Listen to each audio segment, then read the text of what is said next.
All right. They're pointing at me again. Pay attention, Coach. Coach Mike here, Kids in Sports on the Rant Radio Network. Glad to be with you today. Thank you for joining me. First thing I want to do is give you the call-in number because we've got something you need to call in today. We need to hear from you out there today. 855-693-4897. 855-693-4897. Or for those of you that have the 855-969-RANT, that's okay too. But we want to hear from you. We're going to be talking about contact in youth sports. Full contact. That's the subject of the discussion. It relates to concussions. It relates to all sorts of stuff. That's where we're going to go today. But as first, of course, you have homework to do. You got to check out the website, www.kidzinsports.com, KIDZN as in Nancy, sports.com, and my email address, coachmike@kidzinsports.com. When you go to the website, you will see this week's poll on there about banning contact in youth sports. What time, what age should that happen, or should it happen? That's going to be our main topic of discussion. My co-host today, Alex Alaniz. Welcome, Alex. Good morning, sir. Glad to have you back in here. This is going to be it could be a heated topic. I don't know if it will be or not. You know, we're nice guys, so we won't get heated, obviously. But because this has a lot of fingers that go a lot of directions.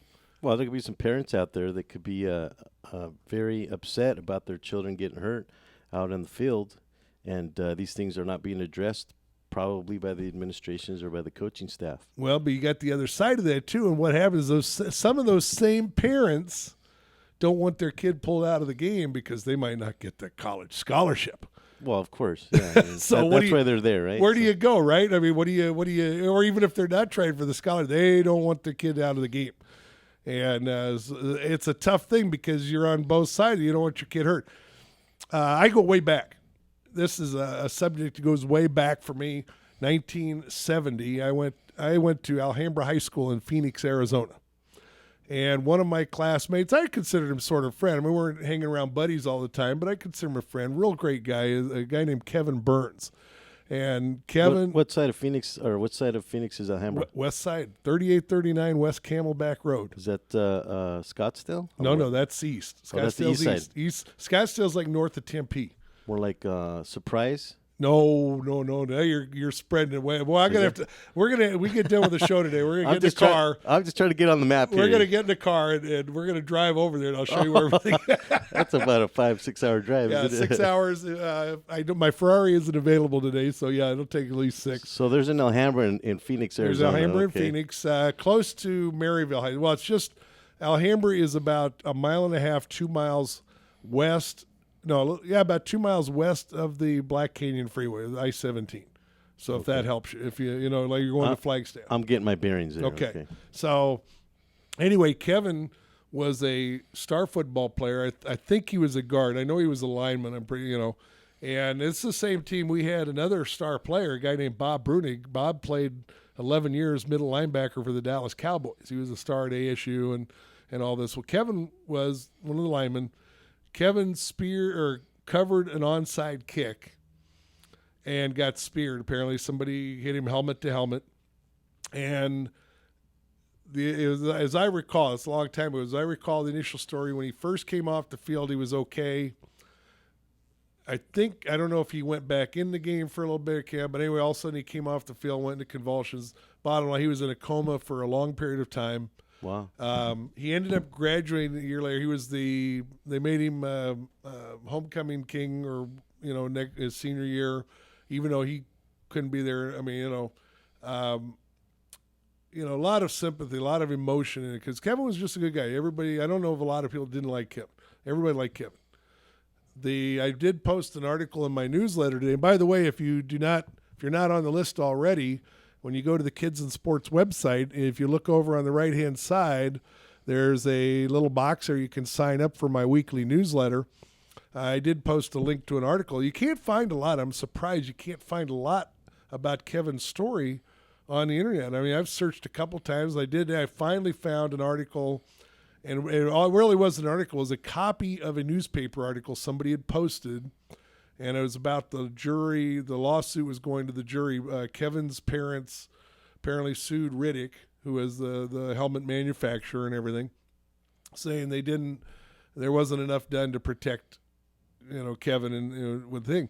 And this is where one of the problems now, and of course, I'm sure they didn't know as much back then as they do now, obviously. Well, what that brings to mind is when, I would see pictures of football players back in the early 1900s. They were wearing leather on their heads. They were wearing leather. Oh, and what wasn't about there a George Clooney movie that just passed? What about Australian rules football? What about rugby? Rugby. They don't wear helmets. Yeah, there are no helmets. So and still are not. Well, that's another. We'll go there in a minute. But yeah. the lawsuit went there, and I know there was an award and all that, but they didn't know as much then as they do now. And the one thing I've said for some time, a couple of years ago on the show, I did a whole month on concussions. And one of the things I brought up in the doctor's time, and I think I'm going to try for the month of August, I'm going to try and get some doctors on here. But no matter what you got around your head, the concussion isn't what's outside your head, it's what's inside. No matter what you got, if your head slams around, your brain slams around. Now, concussion is a bruising of the brain? Bruising of the brain. Okay, I see. There's your brain is like in fluid, and it's it goes back. If you shake your head, like it's like in a jar. Well, like in a jar. Somebody called jar. I don't want to go jar. I think we have one of those in the studio here, so we've got to be careful. No, we love you, Mike. Yeah, I'm not. But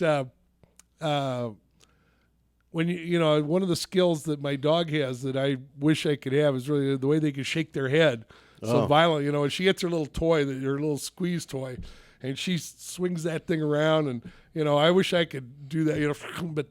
But the rattle's not from the toy. Yeah, if we do that, well, you're on a roll. You're awake today, Mike. I can tell that. But no, if you don't even have to hit your head against something. If you were to jerk your head violently enough, you could have a concussion. Okay, because your brain can hit the inside of your skull and still cause the bruise. And obviously, it's not going to be the same. So, at what point? And because I know that recently, every time there's a serious accident where a football player gets hurt, there seems to be a lawsuit against the helmet manufacturer. And I think some of that is Deep Pocket's thing because like they were at fault of the hit that happened. But I mean, the helmet is to protect you, but it can only do so much. I mean, to have a helmet that would stop any potential damage, you'd have to have a helmet that would be about 6 inches thick on each side of your head. Yeah, with 4 or 5 layers of foam. With 4 or 5, and then maybe you might not have a chance. You might have a chance. So yeah, but then you can't breathe or see. Can't breathe. There's all and this is a long thing. So, but the whole idea of is when do we stop? Now, as we were talking before we came on, when I went to high school, when I was 14 years old, I was 14 in March. I was 14 in 8th grade. Had to think back and count that, a long time ago. But I wanted to play football initially. I mean, I think every boy does. Every young boy wants to play football. Not everyone, but the vast majority, I want to play football. And then maybe basketball and baseball come out, but everybody wants to play football, for whatever reason. Guys like to hit each other. I mean, it's a guy thing. But it's a macho sport. It's a macho thing. It's cool. It's the way you get all the chicks' attention, whatever it is. But my family doctor, and I was trying to think of his name. I usually would, but anyway, he told me I lived with my aunt and uncle, and he said no football until you're at least a junior. This is about you? It was about me. He said no football till you're at least a junior, and he wasn't worried about concussions as much. He was worried, he said, because at 14 years old, your body is not finished developing, your skeleton is not finished developing, and he said there's a lot of more permanent injuries in relation to the skeletal issues of our body. Okay, that he said you want to avoid. Well, the downside of that is what coach wants to see you for the first time ever as a junior. There's not too many coaches will let you be on the team at that point. Yeah, the teams have already been established already. Your hierarchy has been established. They know who you are. It's a matter of training with the system. Okay, that coach's system. You can't learn, especially a complex game like football. When it comes to that level, to high school level, college level, it's very complex to the standpoint that there's a lot to learn. You can't just walk on there and learn it in a couple of weeks. Well, that you want to be part of the team. You want to be part of the team. That's the chemistry is there. So all these things now, if you're some super athlete and you walk on the field, you might get a shot. But the average guy like me, no, there wouldn't have been that opportunity. As I ran cross country, it didn't bother me that much. I mean, I wasn't so set on it. It was a little disappointing at first, but it wasn't that big of a deal to me at the time. So did you end up playing as a freshman? No, I ran cross country freshman and sophomore years in high school, and then my junior year, between sophomore and junior year, I started working a JOB, at A.J. Bayless grocery store. And that summer I cut my leg. We had, I think that was the first year we had non-returnable bottles. And they were very flimsy glass, and it was my job to load up the soda display one night. And in the back room at the store there in Phoenix, the temperature would get up because the air conditioning was in the back room. And all the soda was bad, and you would hear caps popping every now and then. But I didn't think nothing that maybe the glass was popping too. And as I was putting cases of soda on the cart, as I pulled the one case, all of a sudden I heard this glass tinkling, and I saw a dripping of soda. And I thought, uh-oh. It was a cardboard case. Before I could put it back on a pile, 2-liter bottles of soda hit the floor. And, my only thought at first was, who's going to clean up this mess? Because it was by the garbage dumpster, and there were just, if you ever spill a couple big bottles of soda like that, I mean, it's like an inch thick, it seems like, around, and you can mop it forever. Yeah. And I'm thinking, who's going to clean this mess up? And then all of a sudden I felt this twinge, and here a piece of the glass had cut through my pants, and I ended up needing about 11 stitches in my leg. Yeah. So I was late getting out because I couldn't, where the wound was, the doctor said I couldn't do any running or anything for, a month or so. So I was late getting out for season. Then I developed a little bit of a wheeze. I'm not asthmatic, but I developed a little bit of a wheeze for some reason. So I was done. We're done for the moment, but come on back. Coach Mike here, Kids in Sports, with my co-host Alex Alanese, and we're talking about contacts in youth sports. We'll be back in a moment.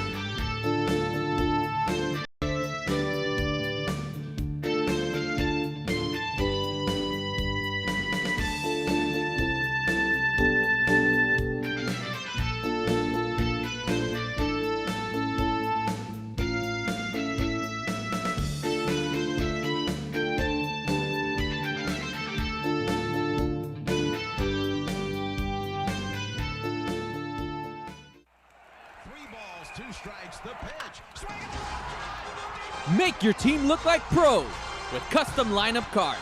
Whether you are a travel team, rec team, all-star team, or just some old guys playing slow pitch, we can make your team look a little better with some custom lineup cards. For the umpire, for the opponent, for the scorekeeper, for the dugout, no matter where your lineup card goes, you will look like a big league team with your team logo and name on top of your personalized lineup card. Just visit CustomLineupCards.com. With the best prices in town, you are sure to hit a home run with us. Visit CustomLineupCards.com and go pro.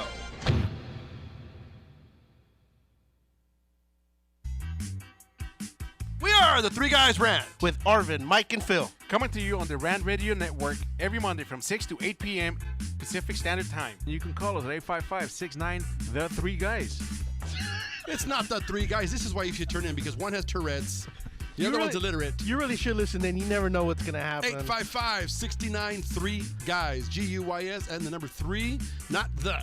Faces for radio, voices for the deaf. Look forward to talking to you. Hey, I'm audio candy. I don't know about you guys.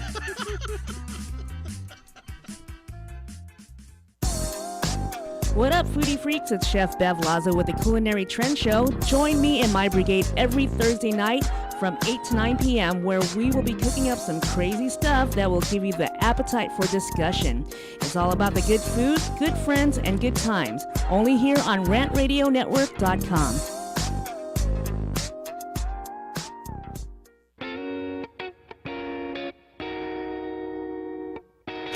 DM Narc Radio Show is now airing on the Rant Radio Network. You've heard the Three Guys Rant refer to us as the Clam Chowder Power Hour. Now we get to bring our New England humor over to Los Angeles. We'll be airing Friday at 2 p.m. Pacific, 5 Eastern, and we'll cover everything from local to national politics and news. Guess what? We're uncensored too. I'm Dave. Join me and Nick Friday on the Rant Radio Network. We're the Brothers Bear Podcast Live, and I'm your host, Sanj, and I'm always joined by Edgar, Carlos Medrano, and this is a show where we talk about comics, movies, TV, video games, stand-up, music, and many more geeky things. Catch us live on Rant Radio Network on Mondays from 7:30 to 8:30 p.m. That's another commercial in the bag.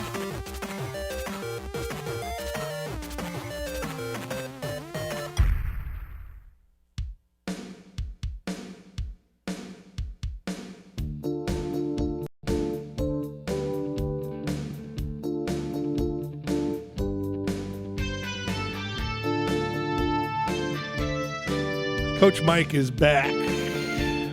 My co-host Alex Alanis, Kids and Sports on the Rant Radio Network, and today we're talking about contact sports and youth sports.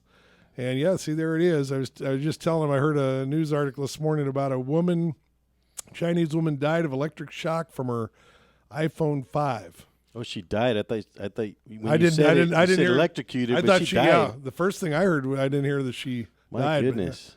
yeah, it's in China, and the news article I heard is that they had turned all the phone and its accessories over to the authorities, and yeah, so I don't know what that's about. That must have been an electrifying conversation. Yes, yeah, you're terrible, Alex. Shame on you, buddy. Either that or some serious texting, right? I can see you burning your fingers off. Yeah, or you something. know. I don't know if there is a condenser or some.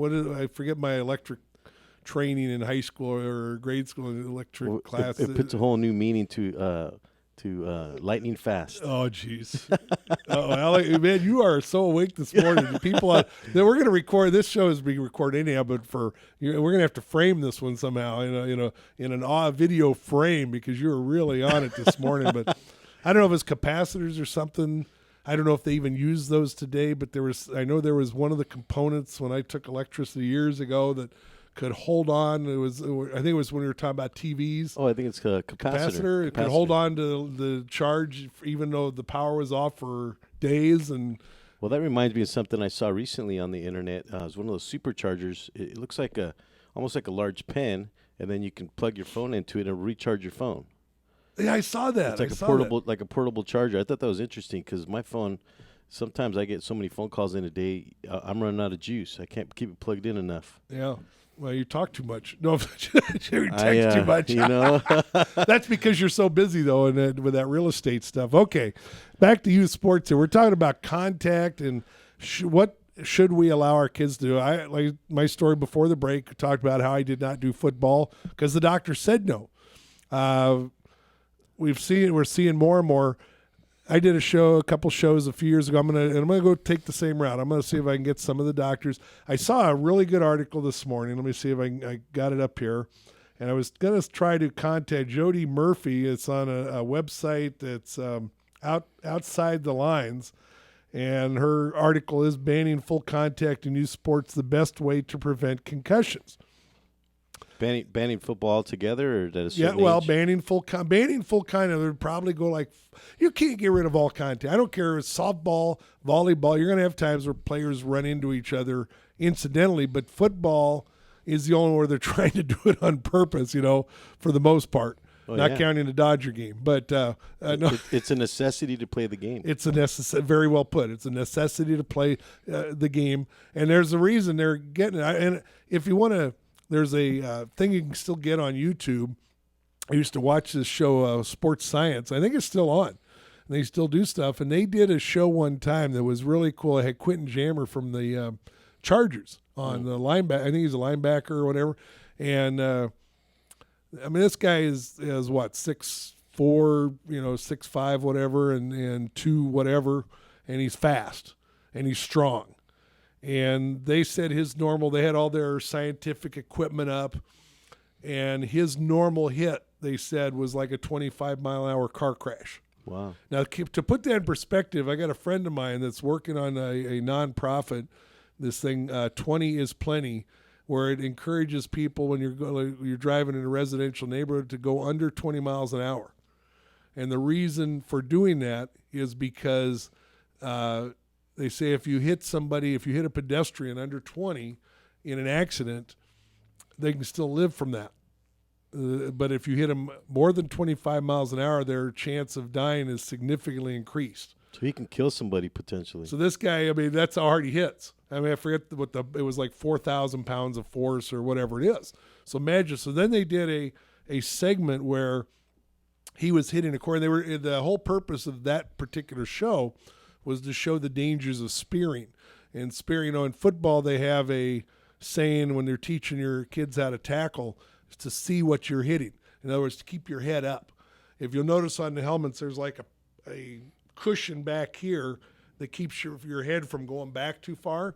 Yeah, and some of the players even have the thing on their shoulder pads that comes up. Yeah. So if you have your head, if I hit you and my head is straight down, that's spearing, and that's illegal for one thing, but it's also very dangerous. And what they showed is that, and they had him go like quarter speed so he wouldn't hurt himself. But when they multiplied it out, same kind of it's a figure, 4,000 pounds. So they said if he were hit the quarterback, for example, he could probably break the quarterback's ribs. Okay. But the bigger danger was actually to the hitter, not the hitee.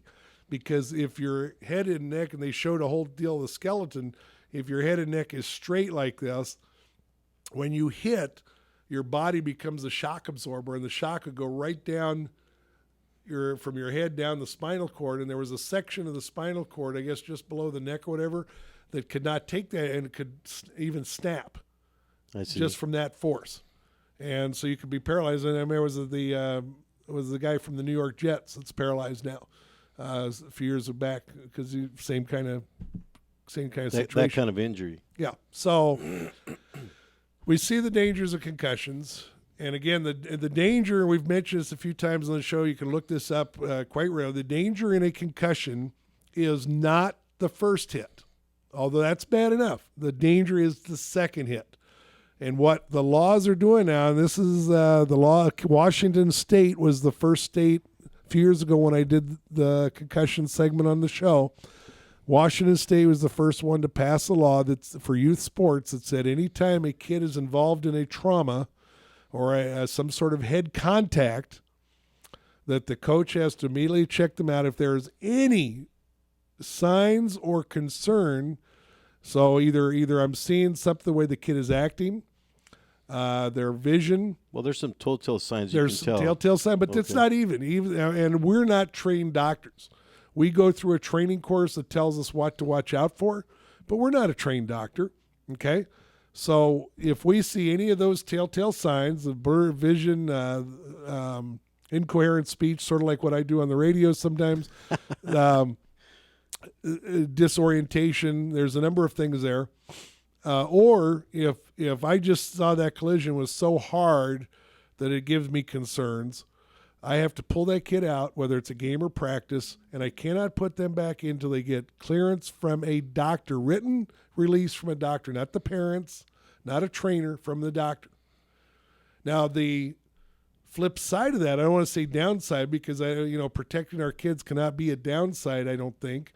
But the flip side of it is I've already heard stories of some doctors, probably quite a few of them, the CYA mode. We want to cover ourselves because we're such a litigious society now that if I pull your kid out and say, okay, there's a possibility of a concussion here. I'm not a doctor. I can't tell. And now you take your kid to the doctor. But some of the signs are there. Well, maybe, I'm not sure. Yeah. I'm not sure. Maybe there are. Maybe I'm misreading. Maybe I'm just worried. But you as a parent now take your kid to the doctor. Doctor will automatically say, okay, 2 weeks off just to be sure. Yeah, that's what the doctor says. And now I've got 4 league games those 2 weeks. And my best player is out because the doctor doesn't want to get sued in case he's wrong. Because the sad thing with the troubling thing with concussions is even if the signs aren't there, it doesn't mean you don't have a concussion. Now, is 2 weeks enough to heal a concussion? The general consensus right now is 2 weeks is what they're saying. You take, I'll have to look up some, we just went through this training, I think a week What a lot of doctors do, I think it's a minimum of 4 days to a week, and then they'll look again. And if there's, because I think it has to do with swelling of the brain. And so if there's any concern, then if there's a concern that there's anything still going on, then they'll add on another week. But like I said, a lot of doctors, 2 weeks, that way they're pretty sure. Because if there's anything then you need some more serious tests. Because it is a serious issue.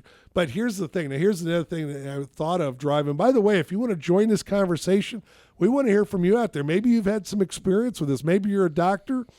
Maybe you're a player that's had a concussion.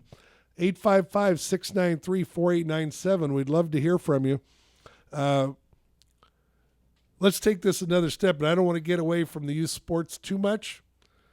But is there some place with our youth sports that you hear adults talking about our nanny state, or we got too much government and stuff, and I use smoking as an example. Well, it flows over to the freedoms. It flows over to freedoms.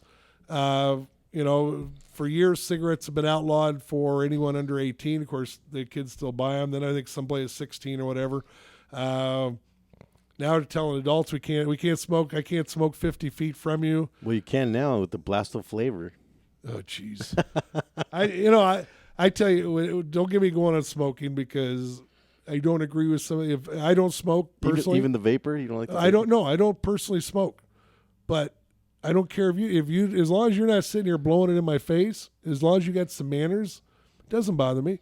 If anybody should have a secondhand cancer from secondhand smoke, you're looking at him, because my first wife and my grandma used to sit in the kitchen because they used to get along really well, and they'd sit in grandma's kitchen. We'd go over and visit, and within half an hour you couldn't see through the kitchen. It looked like coffee and cigarettes, and it was this fog. And if anybody should have had cancer for that, it should have been me. Well, I'm a recovering smoker. You are. I haven't smoked probably in about 5 years. Good for you. But I thought it was interesting, this new vapor product that's coming out, the Blasto flavor. Electric cigarettes. Talk about concussions, right? Electric cigarettes. My dad used to smoke, and I forget what age he was at. I want to say somewhere in his early 50s.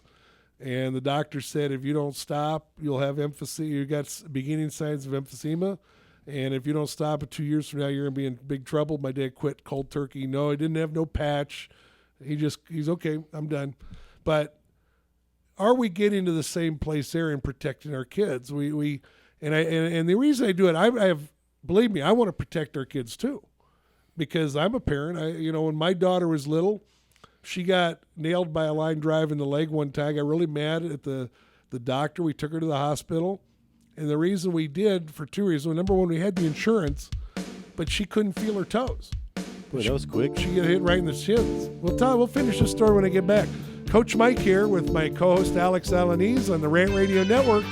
Kids and Sports. We'll be right back.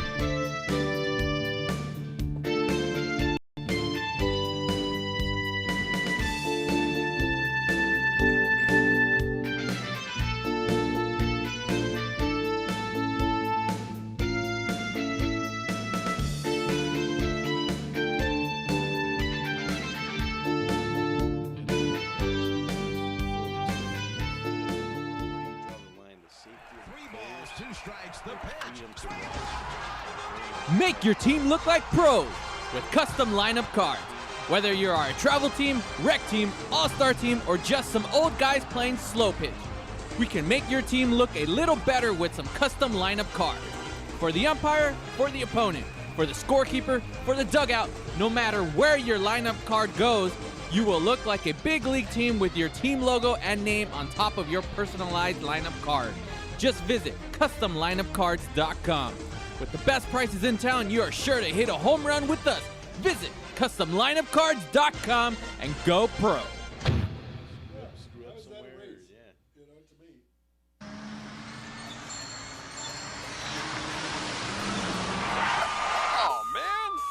Ticketsurgeon.com. Reach us at 855-WIN-4-199. Did you get caught speeding, texting while driving, or doing anything else you weren't supposed to do? Give us a call. Don't miss work. Don't lose out on the money. Don't get any more points. What about your insurance? Let us fight for you. Ticketsurgeon.com at 855-WIN-4-199. Welcome to the Monster Marketing Group, your one-stop shop for all your marketing needs. Anything you need to make that marketing and advertising campaign stand out, we're your people. Concepts, design, production, social media, anything that you can dream up, we're going to make happen for you. And we can do it in a very quick turnaround. Please give us a call at 888-49-MONSTER.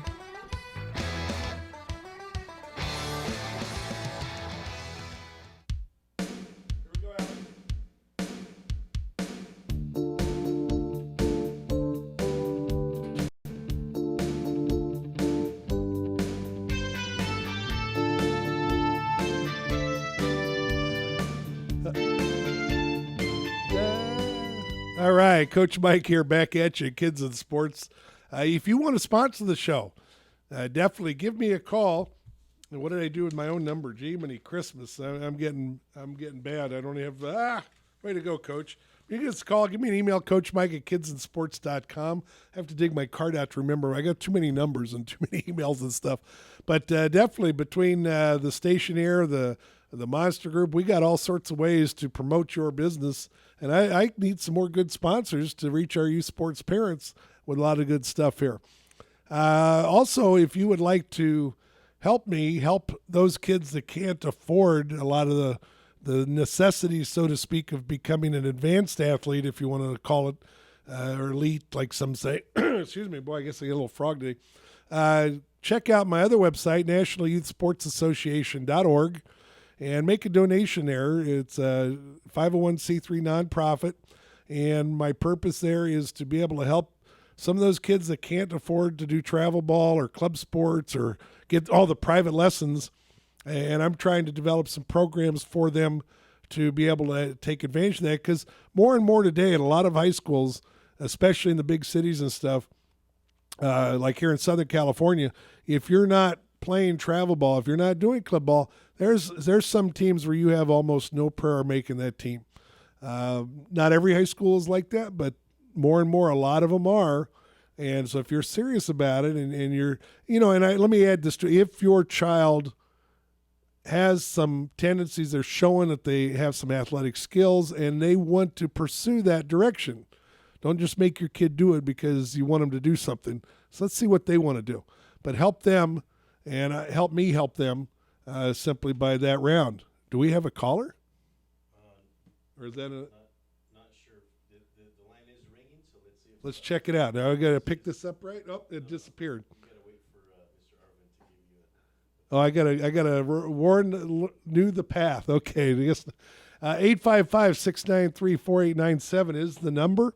If you want to join our conversation talking about banning full contact in youth sports. I was trying to find a way to email this Jody Murphy, a good article here, and she quotes the thing. It says, while better equipment can help keep kids safer overall, Dr. Cynthia Stein of Boston Children's Hospital said in a New York Times article that we love helmets and mouth guards. They protect your skull and your teeth, but they won't stop a concussion from happening. We got to remember that. And that's what I said earlier. Your brain still moves around. But you talked about the equipment having a certain level of responsibility in terms of the lawsuit. But now, what about training the players on how to protect themselves? There's that's a big thing. Like we were talking earlier, players are taught to see what they're hitting to keep their head up. And we talked about that's the biggest one when it comes to football. I want to get back to what we were talking about, starting to go before the break on the freedoms, like we mentioned. Oh, okay. Where do we draw the line between, hey, my kid is, if your son at 13 years old is 6'2" and 220 and he's fast, guess what he's probably thinking about doing? Well, he wants to sack a quarterback. He wants to sack a quarterback or something. I mean, he wants to, boys want to do that. So at what point do we say, no, you can't do that?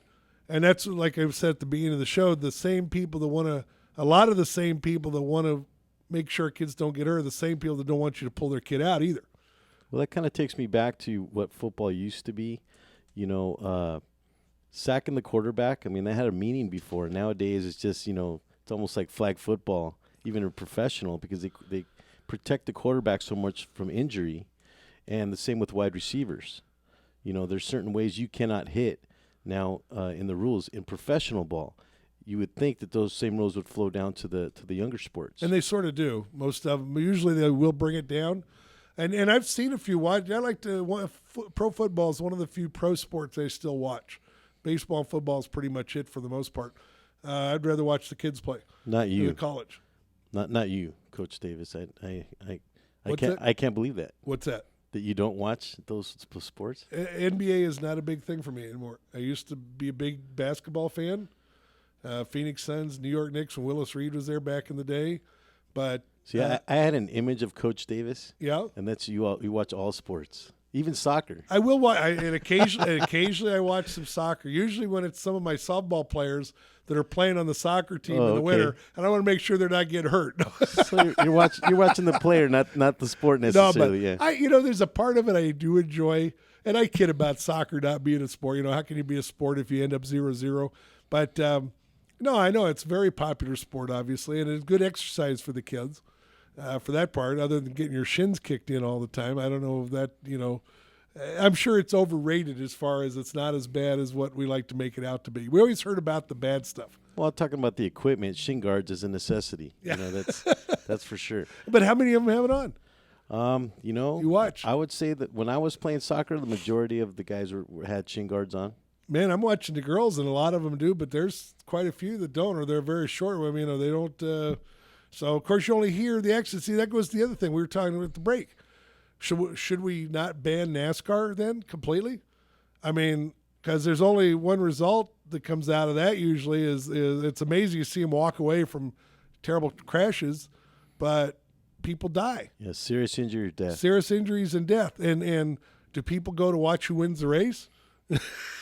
It's entertainment. It's entertainment. It's entertainment. Just kind of like in the Roman times. That's what we like to think of sports. It does flow over to the kids in terms of a potential career in sports, but it's entertainment, and it even flows over to the parents. There you go. And I heard it interesting. They were talking about there's new steroid epidemic coming through, performance enhancing drugs. Okay, that I guess is going to hit baseball again now, and I heard a TV commentator this morning in the news made a comment because he was talking to somebody, and I guess somebody he knew said we should go back. The record should be given back to Roger Maris and Babe Ruth.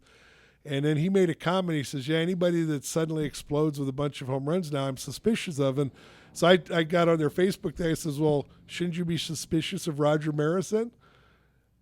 Because what did he do other than the year he hit 61? I think he only had one other year where he hit any number of home runs. Now, I don't think he used there wasn't the thing back then.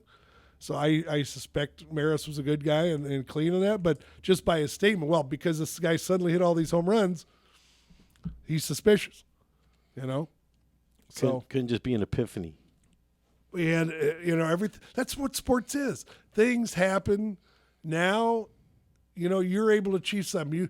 I beat you, and let's say we're playing tennis, and I beat you this week, and I beat you next week, and I beat you the week after that. And pretty soon, you're getting tired of me beating you. So you got two options: you either quit playing against me, or you go get better so you can beat me. Yeah, you practice a little. You practice. You go train or yourself. Just in the fact that we're playing those 3 weeks, it's already practice. I'm already learning your style. There you go. So I become a better competition. Yes, better competition. That's right. And then I end up beating you. Does that mean I'm taking performance enhancing drugs? Not necessarily, but I don't think are you? No. Do we need to have you tested, Alec? No. Well, I beat you the first 3 times anyway. But but here's the thing: is that I think on the other end of that, though, Coach Davis. Coach Mike's good. You can go.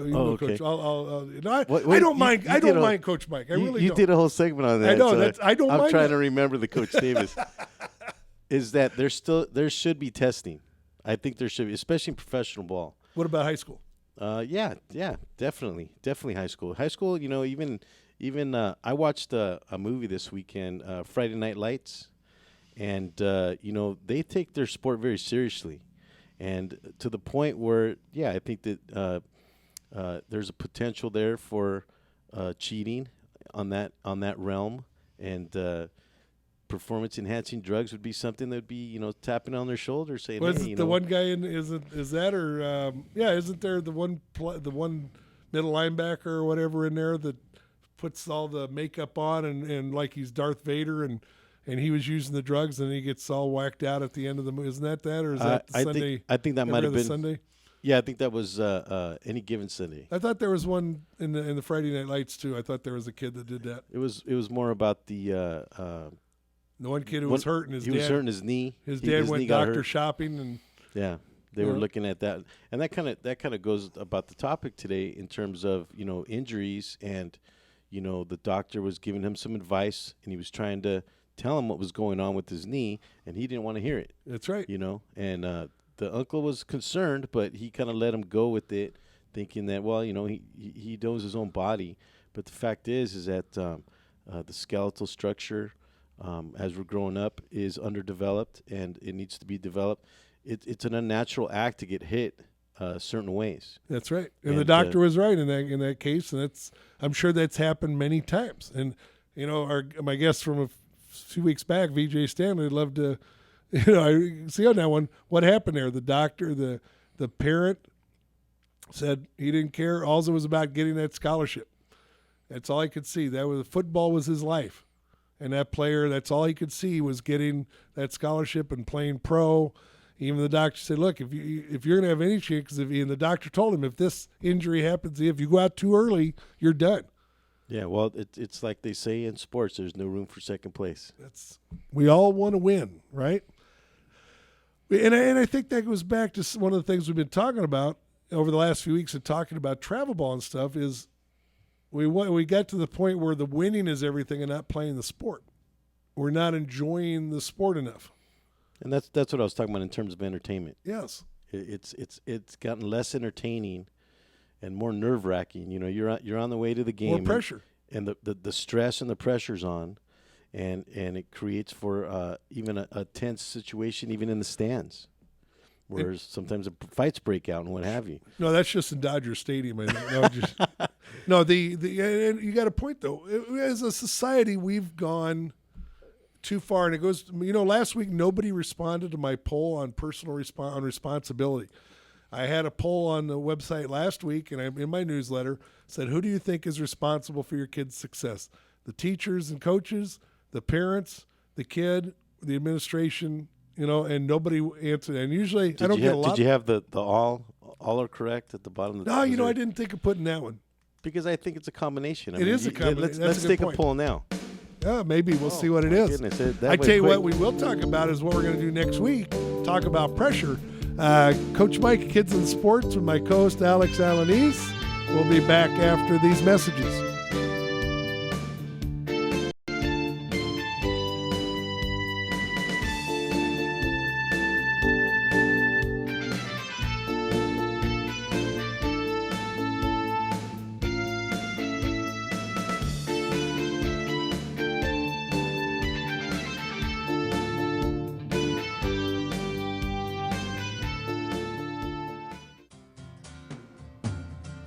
Looking for a delicious, fresh family meal that's ready when you are and easy on your budget?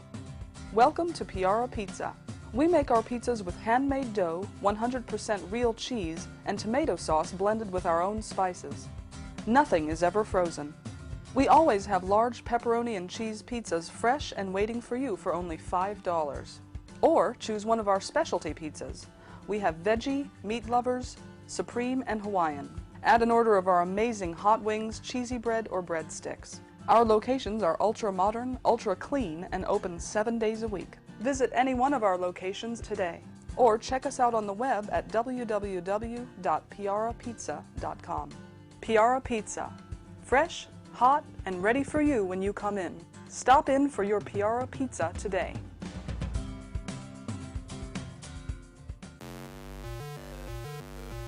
We're the Brothers Bear Podcast Live, and I'm your host, Sanch, and I'm always joined by Edgar, Carlos Medrano, and this is a show where we talk about comics, movies, TV, video games, stand-up, music, and many more geeky things. Catch us live on Rant Radio Network on Mondays from 7:30 to 8:30 p.m. That's another commercial in the back.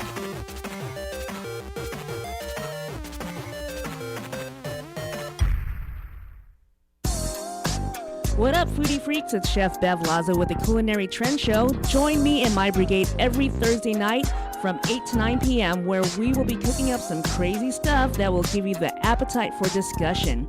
It's all about the good food, good friends, and good times. Only here on RantRadioNetwork.com.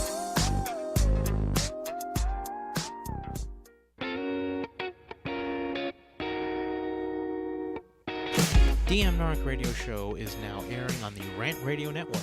You've heard the three guys Rant refer to us as the Clam Chowder Power Hour. Now we get to bring our New England humor over to Los Angeles. We'll be airing Friday at 2 p.m. Pacific, 5 Eastern, and we'll cover everything from local to national politics and news. Guess what? We're uncensored too. I'm Dave. Join me and Nick Friday on the Rant Radio Network. 3 balls, 2 strikes, the pitch. Swing it. Make your team look like pros with custom lineup cards. Whether you are a travel team, rec team, all-star team, or just some old guys playing slow pitch, we can make your team look a little better with some custom lineup cards.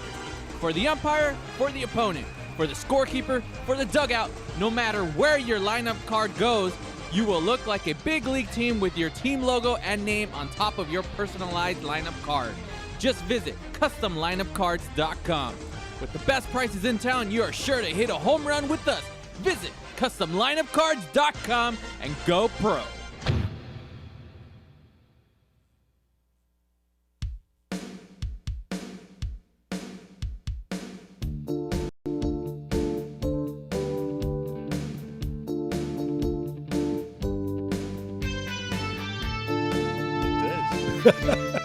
It calls your name after a few. Coach Mike here. Kids and Sports on the Rant Radio Network. We're talking about contact sports for our kids. What should we prevent it? Should we ban it? Should we limit it? Reading this article on a website, Outside the Lines, an article by Jody Murphy. I wish they don't have a way on. I tried to email Jody. I wanted to get her to call in maybe and didn't have a way to do that. But they have, where is it here? Leave it to New York. Back in February, Bronx Assemblyman Michael Benedetto introduced legislation in New York State to prohibit children 10 and under from playing organized tackle football, the first such proposal in the country. A similar bill was proposed in the Illinois State House of Representatives in March, one that would limit tackling and youth football practices to no more than once per week.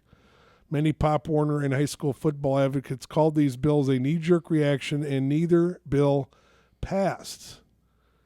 While some sports parents are in favor of banning full contact for your younger kids, many worry that upping the age to 14 means players will miss out on developing fundamental skills that are essential for playing in high school and beyond. So where do we draw the line? There's a lot of kids that play football that don't get injured. Well, that's true, but let's go back to the freedoms thing, Okay. Coach Davis.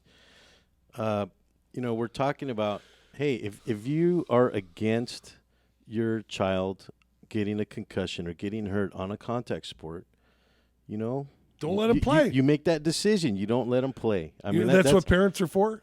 Make those decisions for their kids at that age. Yeah, and this is why we talk about custody and custodial rights and that kind of thing. You don't let them play. I mean, if you're truly against it, if you're not against it, you have the freedom to choose.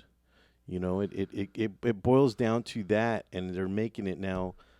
This what used to be a bunch of kids playing in a park. They've turned it into organized sports, right? And they've created this whole new section of society that wants to govern those things, and it becomes an issue of freedoms. How young would be too young for you? For what would you say if you had to? As you were reading that article, I'll tell you what comes to mind. Okay, I have a 3-year-old. Got a helmet already, huh? Well, I almost need like pads or something because. You sit there and you think about how hard can a 10-year-old hit you. Well, right. Let me tell you something. If they're wearing a helmet and pads, they can hit you hard. They can knock you over. I'm not kidding. I'm talking about my 3-year-old. She's probably 30 pounds, and she comes at me and hits me in the gut, and she's made me lose my breath a few times. And we're not supposed to. Us dads are supposed to just Yeah, it's cute, it's fun. Yeah, right. Mama, don't do that, please. You're hurting Poppy. I just had a cheeseburger. I know. I mean, and it is. Where do we draw that line? Because and let's look at the other side of it. There's the. I like to call it the nanny state because obviously I'm one of those conservative guys that listens to Rush and some of these other talk shows. Right. But it is sort of that. I mean, if we get to that, because soccer moms. I go beyond that. No, what's the whole idea behind? Let's say for example, part of the deal on smoking bans or some certain other bans for people is, let's say you're homeless, okay, and so now if you get cancer, or even if you're not, but you just don't have any money for health insurance, but now you come down with serious cancer or a concussion, you're become paralyzed or whatever, who's paying for that? The taxpayers are paying for you to be housed somewhere because you can't afford to take care of it yourself. And I think this is, I've heard this even commented on in discussing the NFL situation. And with these players, at some point, you're going to have a player that has no money, and now we're taking care of them. We're supporting them. So don't we have, with that thought in mind, don't we have a right to say, oh, we need to ban that because we shouldn't have to pay for that as taxpayers? It's definitely a complex situation when it comes to who's going to pay the health bill, the medical bill when it comes in. It becomes an issue of what society's willing to bear. And there's definitely a pull on one end where, hey, we need more regulation to protect ourselves from these things. And then there's a pull on the other end saying, well, no, we need the choice and the freedoms to do this. So it's I think the jury's still out on that one. And by judging by this article where it says that both bills in two different states did not pass, that's sort of saying the majority of people don't want it. How many of those people would want it if their kid was the one that got hurt? That's usually when they change their mind. That's usually they've had an epiphany and they realize that they were wrong in their choice.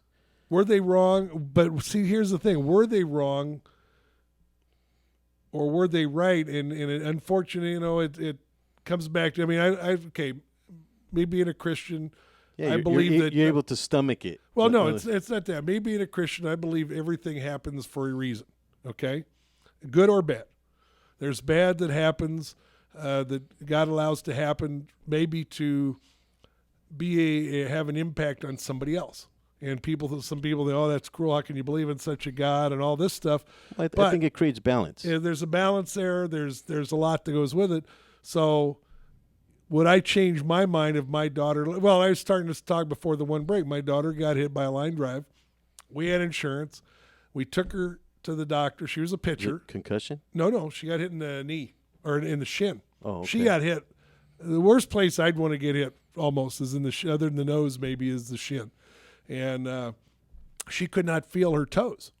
Oh. So we took her to the doctor. We went to the emergency room.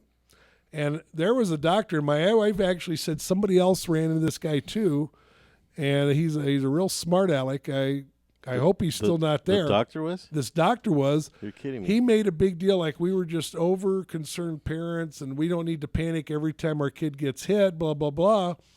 Well, it wasn't about – we've been out there, and it wasn't about every time she gets hit. It was about she could not feel her toes. We saw the line drive that hit her shin. We were concerned that there could be a fracture there because she got hit pretty hard. So it's a legitimate concern. It was legit. And he makes this comment, some sort of comment, I forget, but it was along that lines, like, we're these knee-jerk parents. Overreacting and stuff like that. No, we were there. We saw it. We got the insurance. Let's get the x-rays. Let's make sure. Yeah. I don't want my kid walk. So if my kid were to get that, if Jessica were to get that concussion, would I change my thought about her playing softball? No, it would be up to her to say, especially once she's got into high school, her teacher, when is enough? I know a guy that played on our slow pitch team. We used to have a slow pitch team in our church here. Geez, it's hard to believe. It's been 15 years ago, man.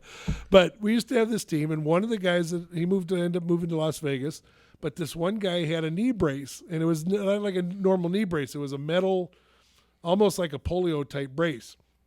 And what it was is he had something wrong with his knee where if he didn't have this brace when he was playing, if he took a sharp cut or something, his kneecap would go down over his shin. Ouch. Okay. And so he would wear this brace because he liked to play. And so one day I asked his wife, I says, doesn't it bother you that he, and she says, no, he's happy playing. And she'd come and watch, she'd come to the games and watch him. And she says, hey, that's what makes him happy. He wants to do it. So it becomes an entertainment issue. What do we want to do with our lives? Yeah. Where do we want to go? Because there's the political part of the sport. There's the entertainment part of the sport. There's the then you have the parents. There's a bunch of different ideas that go around these sports that we're talking about, and it definitely causes for, I think what we talked about earlier, some more education on how to play the sport and be healthy at the same time. And there's, when you're playing any sport, there's always the chance of injuries. When you go rock climbing, when you go hang gliding, you do all what are these extreme sports? They all say, when you go, your insurance policies almost always say, if you go do this, we're not covering it. If you don't know the risk going in, if I don't know, well, number one, I'm stupid. If I don't know the risk of me getting under this piece of plastic held stretched out with some tubes, and I'm going to hang on this tube, and I'm going to go a couple 1,000 feet up in the air. If I don't know that there's an inherent risk there that I could die, then I'm pretty stupid. I shouldn't be there to begin with. But that's part of the adrenaline of all that. We want to do it. We want that. Let me tell you something. Okay. One of my daughters, okay, I cannot get her to do anything, and I think it's because of the fear of getting hurt. But I think the idea now with my other daughter, she wants to play soccer. She wants to play softball. She wants to do these things. She knows the inherent risk in playing those sports. She's going to get hurt. You're going to get hurt. I broke my ankle playing soccer, okay? You're going to get hurt. But I think knowing that, it creates a little bit more of the excitement of playing the sport. You're supposed to kick the ball, not the other player. Well, that's a whole other interview, But you have this sect of society that locks themselves in a closet because they don't want to get hurt. Well, okay, let's go back to that. How did the daughter that doesn't want to do anything, where did that fear of getting hurt come from? Has she been hurt? No, I think it's just, that's just. How old is she? It's just she's 7. So, the reason I asked it's just her personality. The reason I asked that, at the high school level, I will have players that come up, and I can tell. I got hit twice playing pickle as a kid. For a long time, from about 10 till about 14, I would not play with a real baseball. The hard baseball. You play with a hard baseball. I would not play except with a tennis ball because I got hit twice, okay, playing pickle. The first time I was the base runner. I didn't see it coming. I turned, boom, it hit me. It hurt. I'm sure I cried quite a bit. I was a big crybaby then. Concussion? No. Well, who knows? I might have had. I don't know. Some people might say permanently, but it didn't bother me as much. The second time, though, I was the base person. And it was like the ball froze in slow motion. I'm standing there with my glove out like this, and it was like I saw the ball coming, whack. And after that, I had this fear. As a high school coach, I see kids every now and by the way at the last second, they're always doing this. I mean, all the time. And I'll ask them, did you get hit by the ball? Yeah, I got hit once. And there's a fear that got put into them. They still want to play. They're still trying to get there. But you understand why there was a fear. We'll be back. Maybe I do have a concussion. Coach Mike here, Kids in Sports.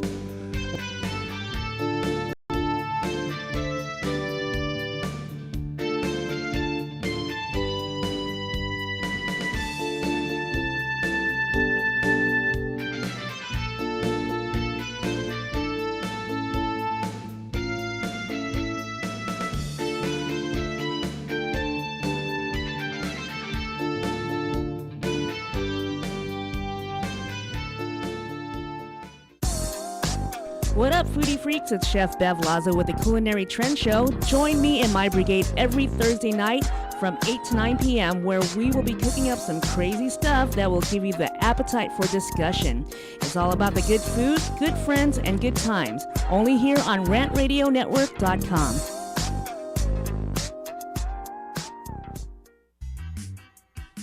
We are the Three Guys Rant with Arvin, Mike, and Phil. Coming to you on the Rant Radio Network every Monday from 6 to 8 p.m. Pacific Standard Time. You can call us at 855-69 The Three Guys. It's not the three guys. This is why you should turn in, because one has Tourette's. The other one's illiterate. You really should listen in. You never know what's going to happen. 855-69-3-GUYS. G-U-Y-S and the number 3, not the.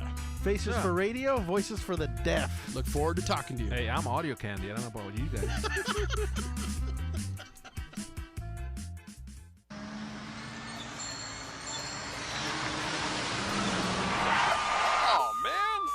TheTicketSurgeon.com. Reach us at 855-WIN-4-199. Did you get caught speeding, texting while driving, or doing anything else you weren't supposed to do? Give us a call. Don't miss work. Don't lose out on the money. Don't get any more points.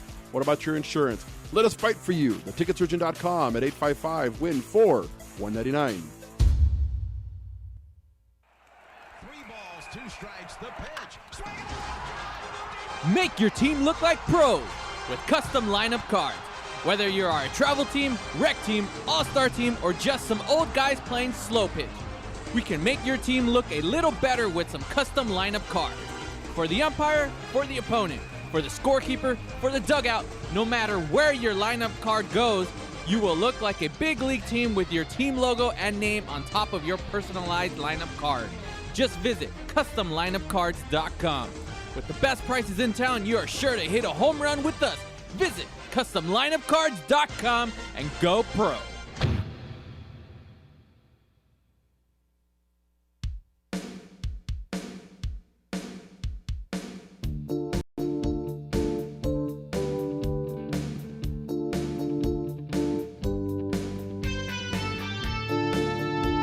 Coach Mike here.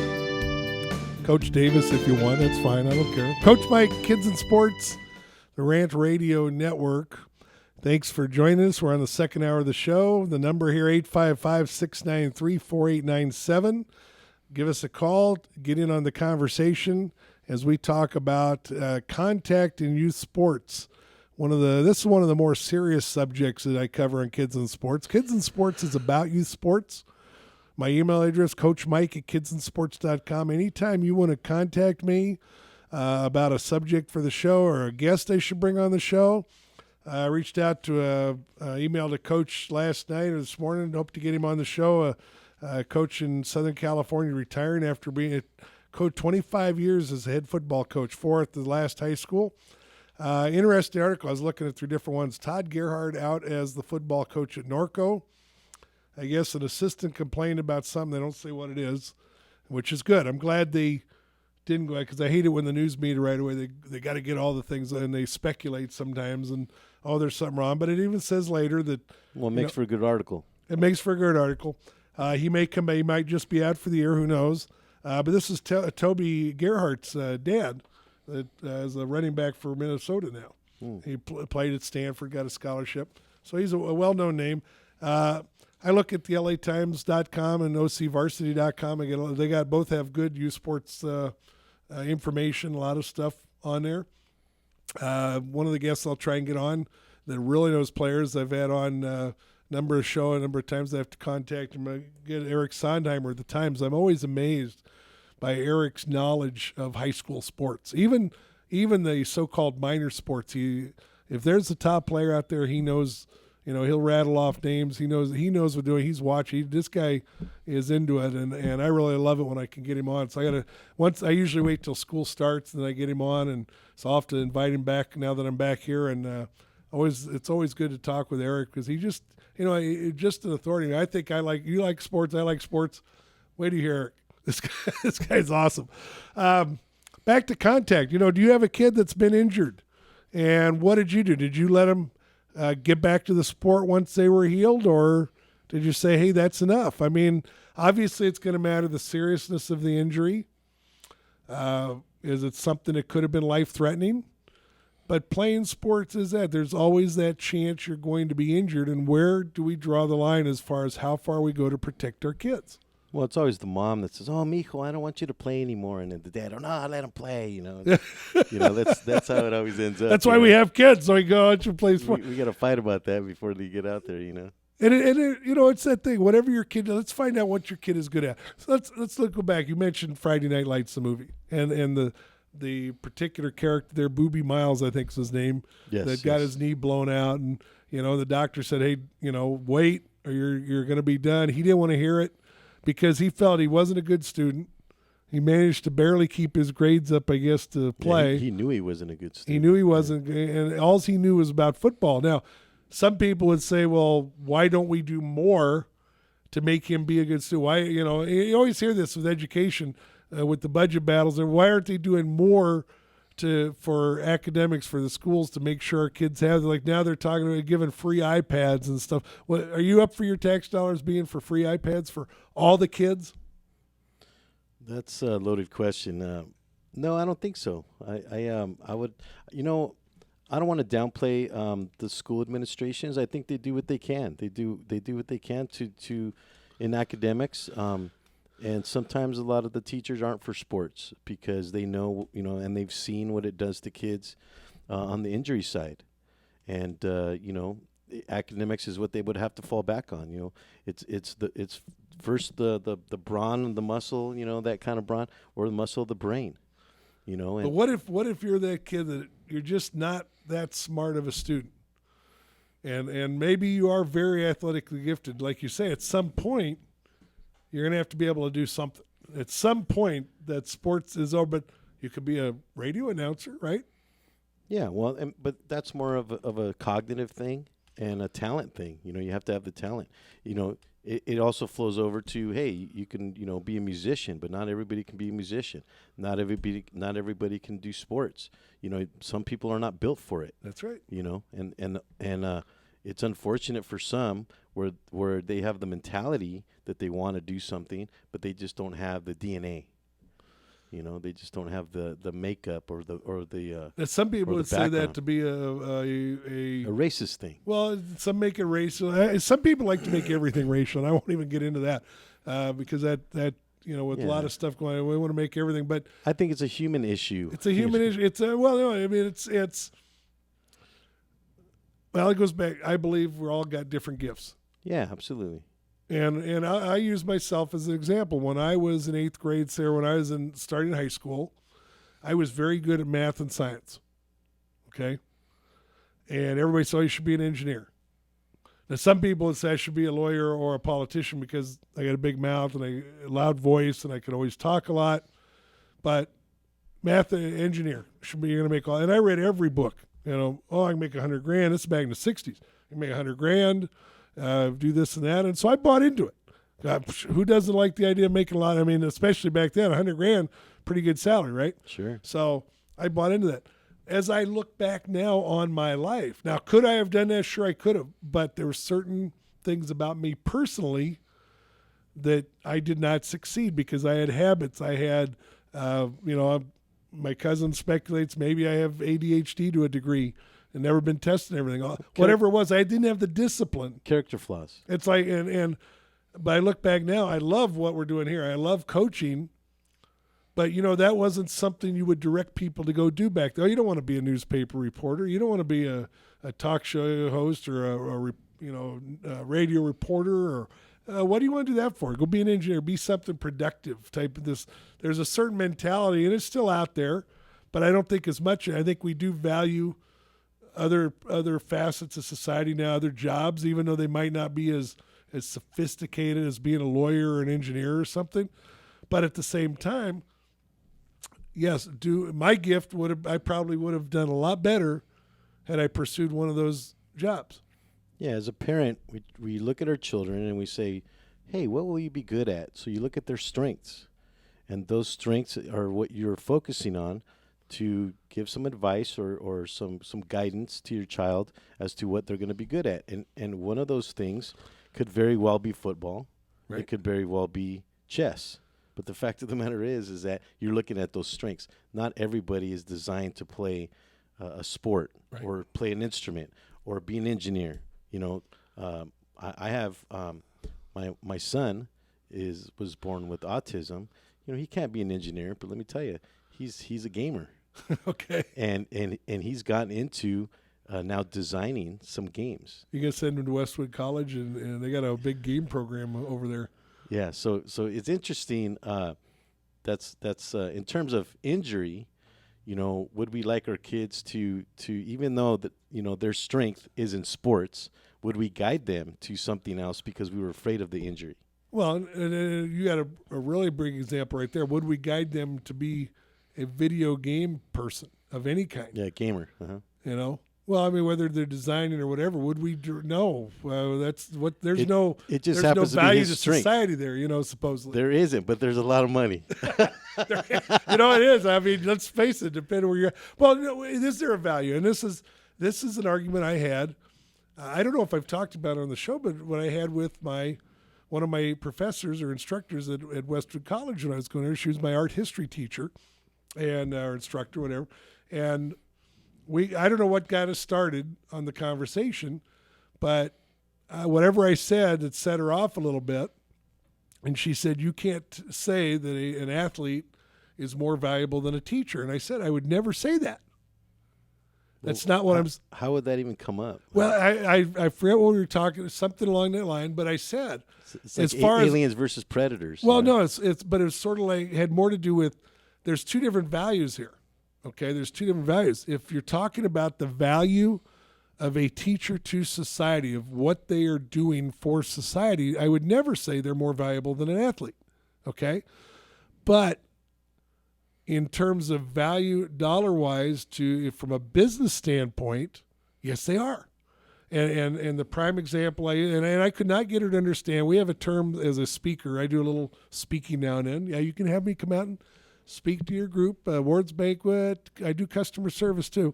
But I got to get a plug in. What can I say? No, as a speaker, though, one of the terms we look at is butts and speech. You can be a terrible speaker.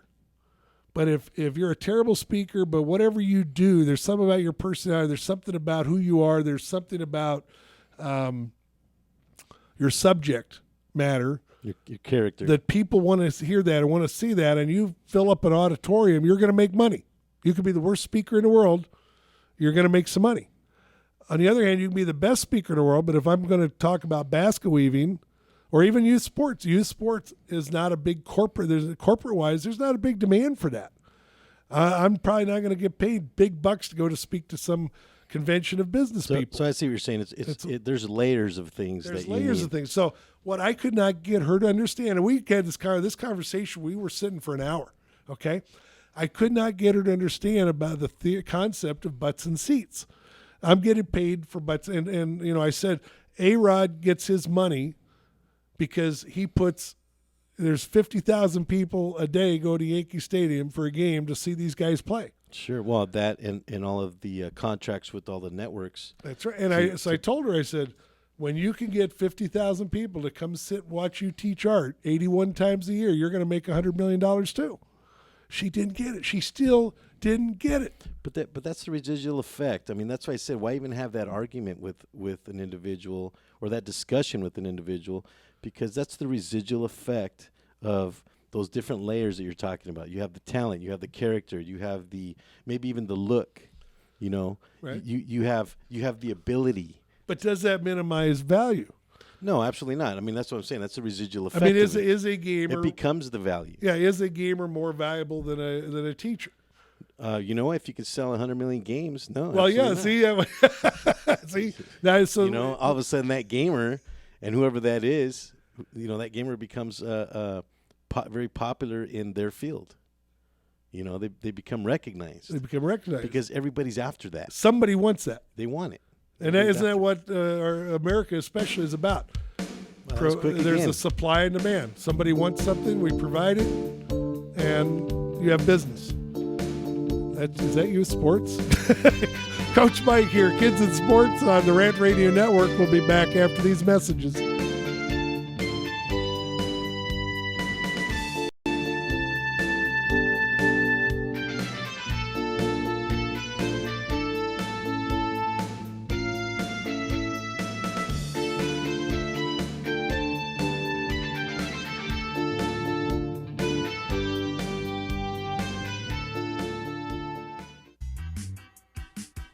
are the Three Guys Rant with Arvin, Mike, and Phil. Coming to you on the Rant Radio Network every Monday from 6 to 8 p.m. Pacific Standard Time. You can call us at 855-69 The Three Guys. It's not the three guys. This is why you should turn in, because one has Tourette's. The other one's illiterate. You really should listen in. You never know what's going to happen. 855-69 3 guys. G-U-Y-S and the number 3, not the. Faces for radio, voices for the deaf. Look forward to talking to you. Hey, I'm audio candy. I don't know about you guys.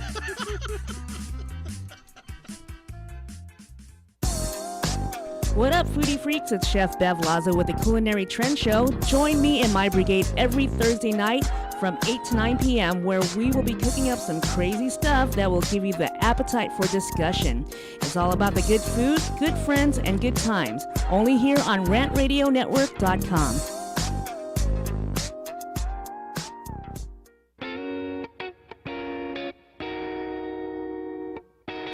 DM Narc Radio Show is now airing on the Rant Radio Network.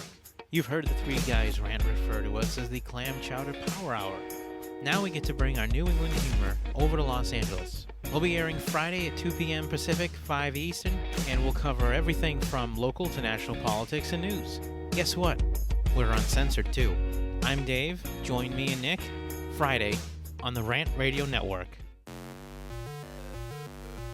We're the Brothers Bear Podcast Live, and I'm your host, Sanch, and I'm always joined by Edgar, Carlos Madrano, and this is a show where we talk about comics, movies, TV, video games, stand-up, music, and many more geeky things. Catch us live on Rant Radio Network on Mondays from 7:30 to 8:30 p.m. That's another commercial in the back.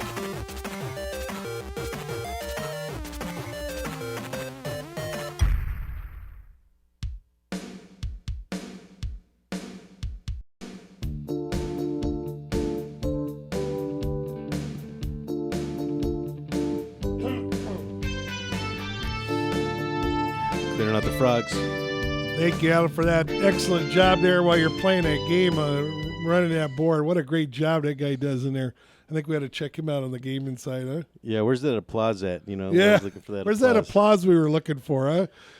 Oh, Arvin's, I didn't even see we switched board guys, huh? Ah, get that applause out there. Hey, there we go. Thank you, sir. Coach Mike here on the Rant Radio Network with Kids in Sports. Oh, we're having fun today on this. Now, let's get back to where we were talking as far as contact. Oh my goodness, we're getting a little carried away now. He is having too much fun. Talking about getting hurt, you know. Oh my! I think I got a concussion out of that one. Let's get back to it. We cannot.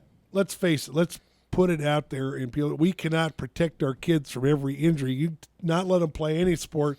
If your kid wants to climb up on the kitchen table and pretend they're Superman and jump off and try to fly, they're going to do it.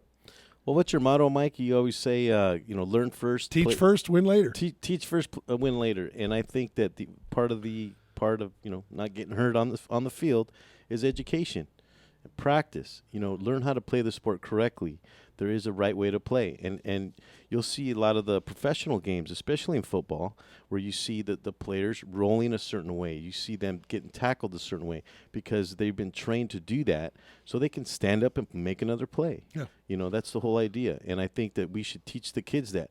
Back to the article that you were talking about, where does that draw the line now in terms of age? Because you mentioned 10 years old.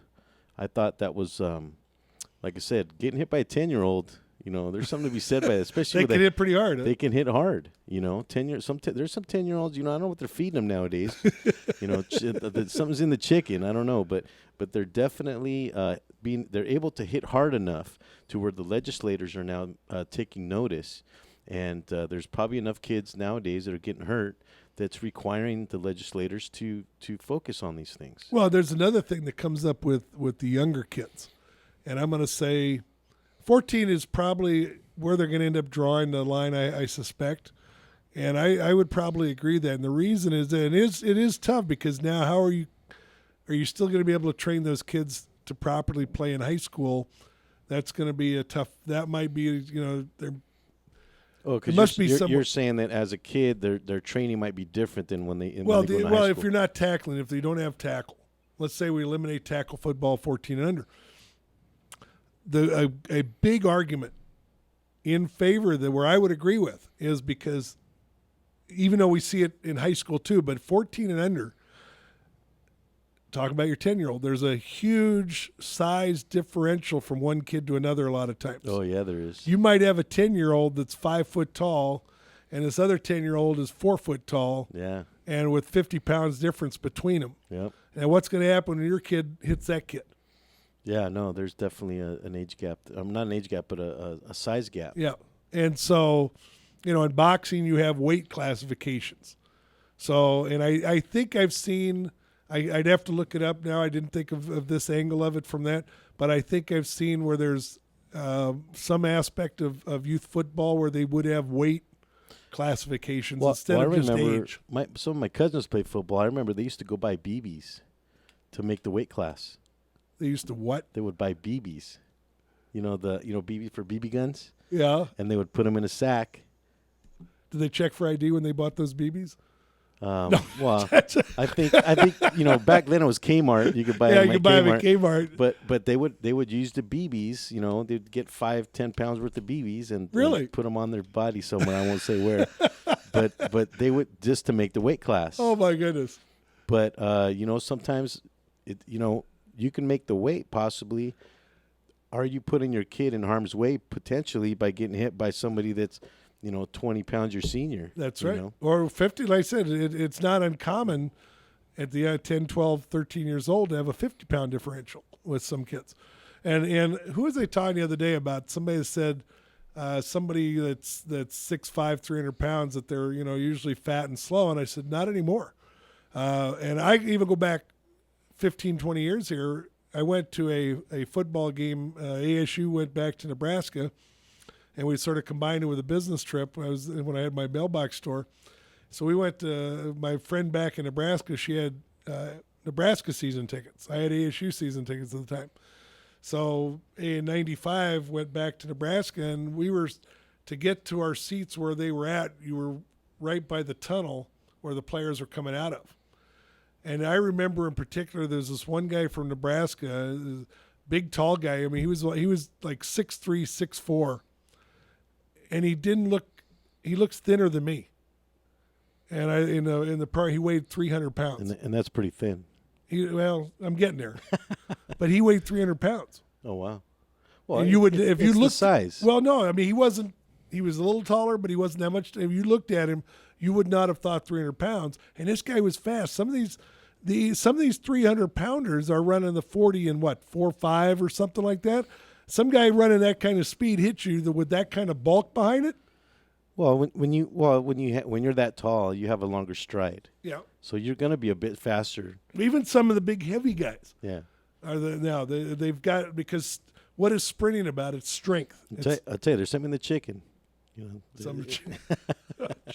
these kids are getting bigger and bigger. Whatever it is. And so I would support something for the younger ages in that regard. And like I said, if a league already has a weight classification difference, then I think that's probably the best idea. Not just worry about age, but worry about size, so that you're not going up against kids that are twice your size. But in high school, you still have some of that. I mean, and even in the pro. Now, would the paying ticket buying public out there watch the NFL if it was a flag football league? No, I wouldn't.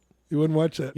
I was trying to buy. But that receiver's still fast. I was trying to buy some tickets for the Dallas game coming up in August. Okay. I think it's August 5th against San Diego. Okay. The tickets are, I think, on average, the tickets are about $350.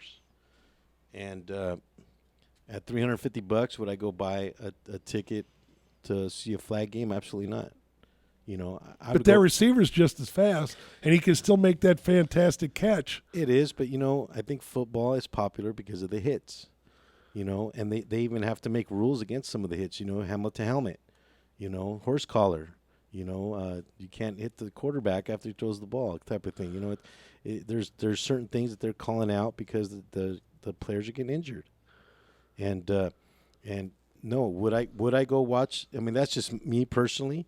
That's part of the excitement of watching football is the hit. See that good hit. And again, we talked about the equipment. It goes back to the equipment as well. the equipment has gotten better. It's gotten more sophisticated. It's gotten more, medically correct. You talked about the collar sleeves and some of the equipment, especially on the helmet. I think the helmets have gotten better. I mean, they even have radios in them now. Where the coaches now, how's that gonna, I want to hear that. How's that radio going to protect you? Well, they're not. Well, it's not a matter of protection. I think it's could resist. Well, okay. I walked into that one. You walked into that one. What the hell is wrong with you? Yeah. Exactly. But it's about communication. It's about communication. I think we opened up a can of worms. We're gonna. That's all right. That's all right. Makes for a good show. Thanks, Arvin. I appreciate that. But the helmets have gotten better. Yes. Does it take a lawsuit to get to that point? Probably. But even they said, even the helmet, if you get hit, is not going to stop a concussion, and that's why it's surprised today. Now, for the Burns family back in 1970, with a lawsuit like that, probably made sense because I'm not a big lawsuit person, but back then our expectation was that's what a helmet would do.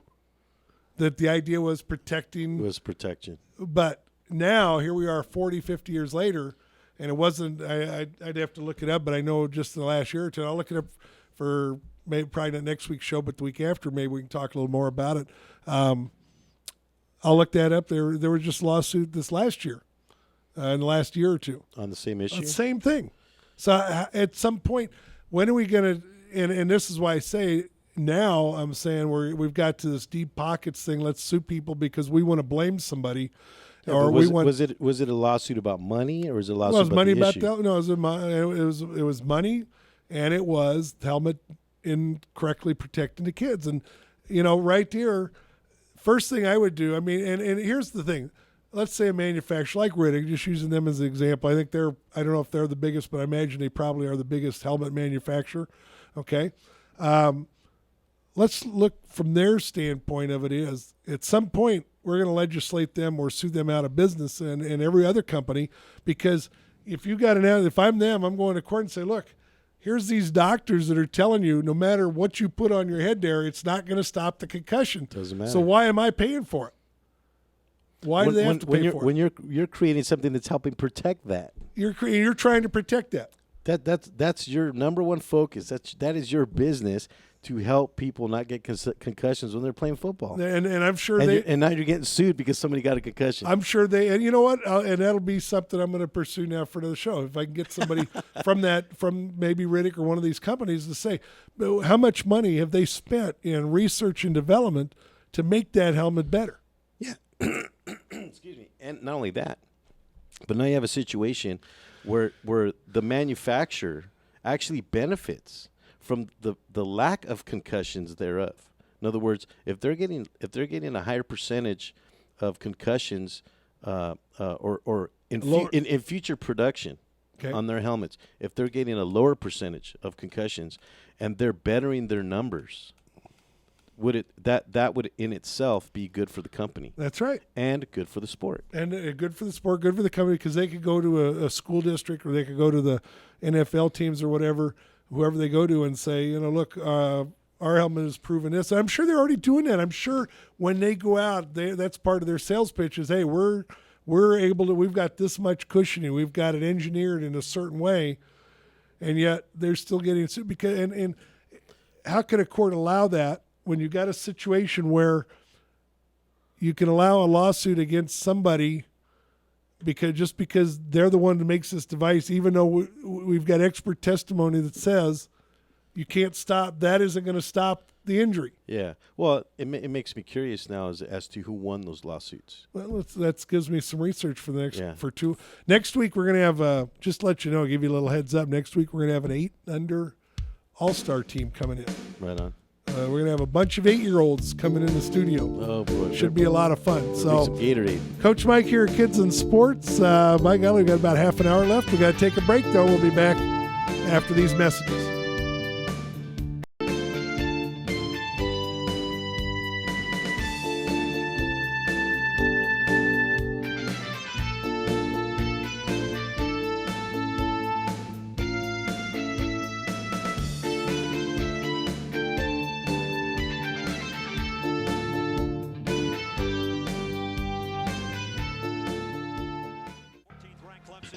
Hey, bro, this is a good game. You know what would make it better? What, bro? A michelada. A michelada? What's a michelada? A michelada is somewhere in the middle of a Mexican Bloody Mary and a Mexican margarita. Oh, I got you covered, bro. You got a cup in your pocket? No, sir. I got my pocket-sized michelada. Mucho macho michelada. Pocket size? Pocket size, so you can take it with you anywhere you go. Where'd you get that at? At the nearest convenience store, and you can also buy it at muchomachomichelada.com. You know what will make it better? After we get drunk, if they had a line we could call. We can call their drunk line. You can leave a message and then log on to the site and listen to your stupidity afterwards. What's that number? It's 855-MICHE-69. What's that number again? 855-MICHE-69. Awesome. Mucho macho michelada. The experts know that for pastry, Baker's Bodega has it all. Exclusive brands like Westco Bankmart, Satin Ice, and Pastry Pride. One-on-one day seminars for cake decorating and gelatin art. So for our service, wide range of ingredients and supplies, and for the low prices, Baker's Bodega has it all. But you don't need to be an expert. Baker's Bodega, 7869 Paramount Boulevard in Pico Rivera. Come, we're waiting for you.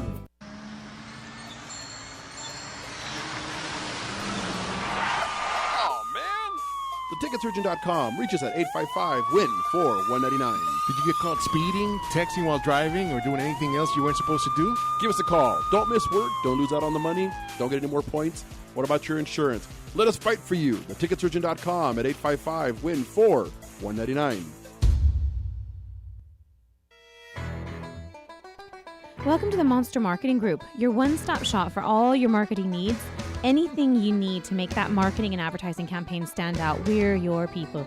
Concepts, design, production, social media, anything that you can dream up, we're going to make happen for you. And we can do it in a very quick turnaround. Please give us a call at 888-49-MONSTER.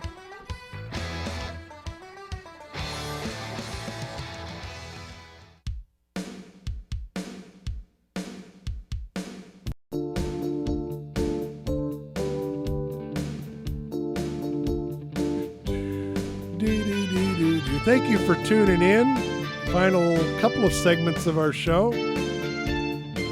Kids and Sports here on the Rant Radio Network. Thanks for tuning in. 855-693-4897. Give us a call. Tell us your story or your opinion. Where would you draw the line? Do we ban the sport outright? Because after all, those 10-year-olds look so cute in those tackle football uniforms with the helmet and everything. I get a kick watching those little guys. You know, I haven't really seen a very hard hit. Well, that's what I mean. In those sports, but like I said, you were talking earlier about spearheading. I think you called it spearing.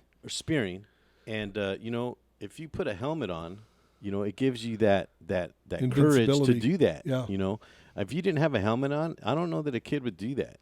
You know, it's like a survival thing. It's a primal thing. Let's look at that. Let's look at us. That'll be another thing I'll put down on my homework assignment. Is what is the concussion factor? If there are any statistics between Australian rules football or rugby, which are probably arguably other than outside of hockey and boxing, are probably even more than hockey. I don't know, two most violent sports there are. Well, you know, I like rugby, and every time I see them, they're always putting their hand out like this. Right. You know, they're straight arming, and they're putting their head down. You know, my first inclination is not to spear, because I'm not going to use the top of my head to hit somebody with, because you know it's a soft part of your. But if your head's down like this, it's different than if you leave your feet.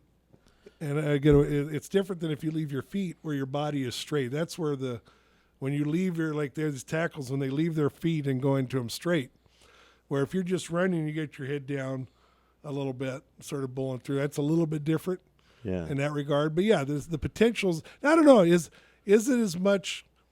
I don't know that I would to get a concussion that I would spear unless I had a helmet on. Right. Well, even if you have a helmet on, it's still because the shock now goes down your back. It's not the contact itself; it's the shock from the contact that goes down your back. Helmet or no helmet doesn't matter. Yeah. No, I think in football you're taught to hit with your shoulders. You're taught to hit with your head up, and hit them like in the side of the shoulder, type of thing. Yeah. So you're not supposed to go to the head. As a matter of fact, I think NFL. You can't go to the head at all. Helmet to helmet's illegal. Yeah. Well, on certain situations. Yeah. Well, no, actually, I think in all they're going to have some accidental ones. I guess if it's, I've seen. I mean, the referee; those guys probably have the toughest job. The NFL officials, and they make. It's amazing. They make some calls you don't see, and there's other calls that you wonder how they made the call. Of course, like any other sport, but how they judge all that, because there's certain ones that are totally accidental where you cannot control, and should be penalized for that. You know, if both players have left their feet in different directions and somehow they end up colliding, should that be a penalty? See, I don't necessarily agree with that. It's the nature of the game. You can't stop everything. Just like driving a car. Okay, there's going to be times where you're going to have an accident, and you can't do anything about it. Both drivers obviously one of them made a mistake, but neither one of them did anything illegal. And maybe there was just a misjudgment of whether it's about the speed you're driving or, I guess the most common would be making a left turn in front of somebody. If you misjudged their speed or, I mean, they're in your blind spot. Whatever. Possibly. I mean, it could be any number of things. Now, there's a lot of stupid driving out there, obviously. So should we ban driving because there's a lot of numbskulls out there that are selfish and have no courtesy? Can't wait. Let's ban all driving so we don't have those accidents. Got to kill Captain Stupid. We can't We can't legislate against stupidity. Yeah, no. You can't. I mean, there's people that are going to do dumb things, and there's going to be consequences. Yeah, and I think the biggest change, we want somebody to pay for those consequences every time, even though we might be wrong. And that flows over to the education. I mentioned about breaking my ankle and playing soccer. Okay. The first thing that my soccer coach told me, because I had kicked the ball at the same time as another player. Right. And my ankle just snapped straight back. Okay. Ouch. Yeah. Okay. But my coach told me that what I should have done was plant my foot into the ground. Because what would have happened is he just would have hit my foot, and that would have been your the end foot of it. wouldn't have gone anywhere because it was the contact. Exactly. Okay, but because my foot was not planted, that's what I should have done, right? That's why I busted. So in other words, he got to the ball slightly before you, he ended up hitting you. We kicked the ball at the same time. Okay, but he was bigger and stronger. He was. Okay, he was a lot bigger and stronger. And yeah, snapped it back. But the point is that if I would have thought of that at that moment, right, and if I would have had that education at that moment, I wouldn't have gotten hurt. Okay. And that's what flows over to education. But let's take it a step further. Even with that education, the object of what you're trying to do is kick that ball before that guy. You obviously thought you could get there before him, slightly before him. So would you have still made that decision? Well, it was a difference between having the strength to do it or having the leverage to do it. Okay. The leverage obviously was planting my foot, but I thought I had the strength because I didn't know that I had another option. Okay. Right. I ended up kicking the ball at the same time. I got you. And yeah, snapped my. So you would have, based on what you saw at the moment, you would have waited. Even if you didn't break your foot, you should have waited for him to kick the ball first. No, I would have planted my foot. The ball would have been kicked, but it probably wouldn't have went anywhere. Right. As opposed to having the ability for something to snap back, which was my ankle. See, so what I'm saying is now, because I played another year after that, after I recovered. Okay. I played another season. For different reasons, I quit. But the fact is that now I had that knowledge. Right. I had that knowledge. So did I use that technique? A lot more than what I did first off originally. But especially in football, we need those techniques. We need that training. We need that understanding of how to fall, how to tackle, so we don't get those injuries. Right. And because if we're playing incorrectly and we don't have that training, those injuries are going to happen more often. But that kid still wants to get out there and hit. They do. They do, but at least have the knowledge to know how to hit, not hurt the other player, even though a lot of times that's the reason for the hit is you want to hurt the other player. Especially in the NFL. I guess we all like to pick out hypocrites, so to speak, and that's one of the biggest hypocrisies, if you will, of pro and college, even college football, and even high school. Let's face it, is I think with the exception of a few coaches that are labeled with certain terms we can't use on this show, that'll tell we're that unedited. That'll tell that I don't care. I don't use the. But that'll tell a 12-year-old to go take this kid's head off. Right on. Okay. Yeah. In the NFL, you're with that old bounty case. You're paid to hit harder. If you're in a certain position, part of your job is not just to take the guy down. Your job is to inflict a certain amount of pain. You don't necessarily want to injure the guy to where he can't do his job and earn his money. Take him out of the game. But your job is to put enough pain on him so he thinks twice before he comes up against you again, so that he might slow down instead. That might mean him being stopped at the 2-yard line instead of scoring the next time. So it's a mental thing as well. It's a mental thing. It's that intimidation. Intimidation. That's what it's an intimidation that we want to put that in their mind. I like the kid. I love the movie Gridiron Gang, and the star there, Willie Weathers. The one running back, and he's afraid of being hit. And you see every time he thinks he's going to get down, he stops and that's what those guys are. That's part of their job, is to intimidate that player so he doesn't get that extra 2 yards.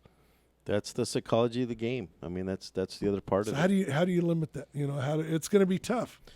I remember watching a movie, and if I remember correctly, I think it was the Mighty Ducks.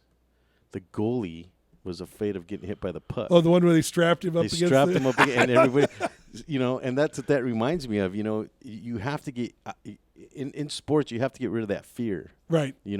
And if you're going to allow the other teammates to intimidate you, even though they're not even touching you, you've already kind of lost the game.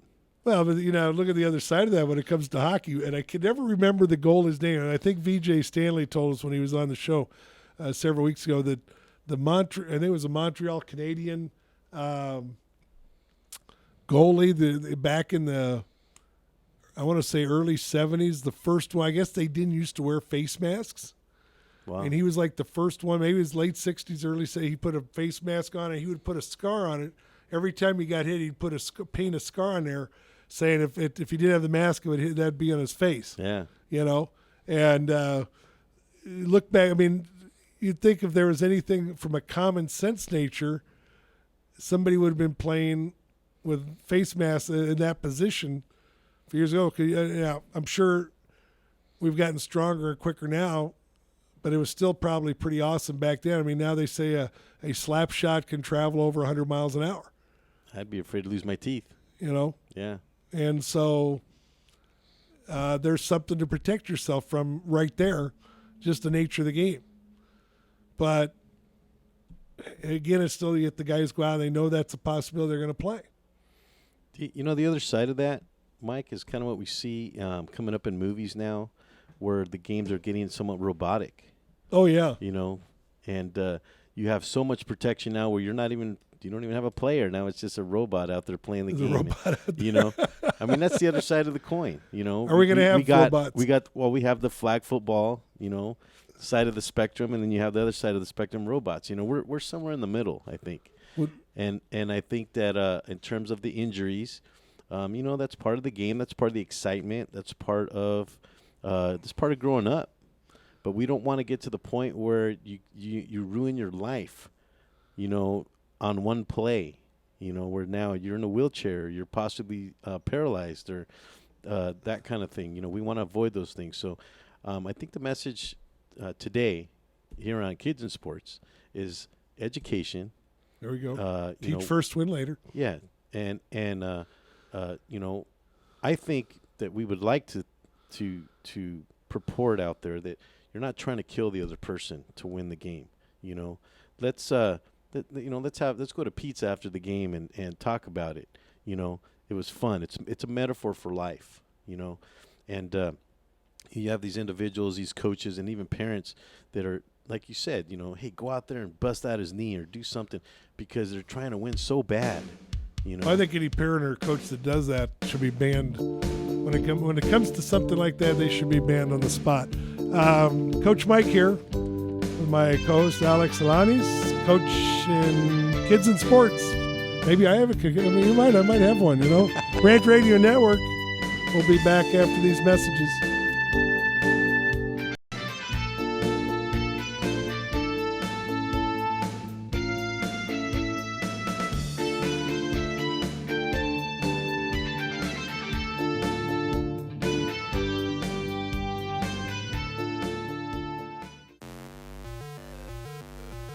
We're the Brothers Bear Podcast Live, and I'm your host, Sanj, and I'm always joined by Edgar. Carlos Mandrano, and this is a show where we talk about comics, movies, TV, video games, stand-up, music, and many more geeky things. Catch us live on Rant Radio Network on Mondays from 7:30 to 8:30 p.m. That's another commercial in the bag.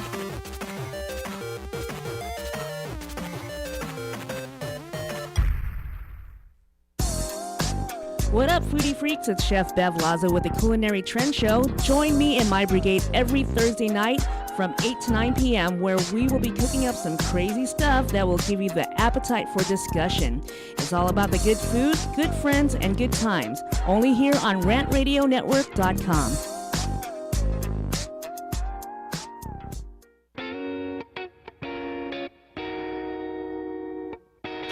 DM Narc Radio Show is now airing on the Rant Radio Network. You've heard the three guys Rant refer to us as the Clam Chowder Power Hour. Now we get to bring our New England humor over to Los Angeles. We'll be airing Friday at 2 p.m. Pacific, 5 Eastern, and we'll cover everything from local to national politics and news. Guess what? We're uncensored too. I'm Dave. Join me and Nick Friday on the Rant Radio Network. 3 balls, 2 strikes, the pitch. Swing. Make your team look like pros with custom lineup cards. Whether you are a travel team, rec team, all-star team, or just some old guys playing slow pitch, we can make your team look a little better with some custom lineup cards. For the umpire, for the opponent, for the scorekeeper, for the dugout, no matter where your lineup card goes, you will look like a big league team with your team logo and name on top of your personalized lineup card. Just visit CustomLineupCards.com. With the best prices in town, you are sure to hit a home run with us. Visit CustomLineupCards.com and go pro.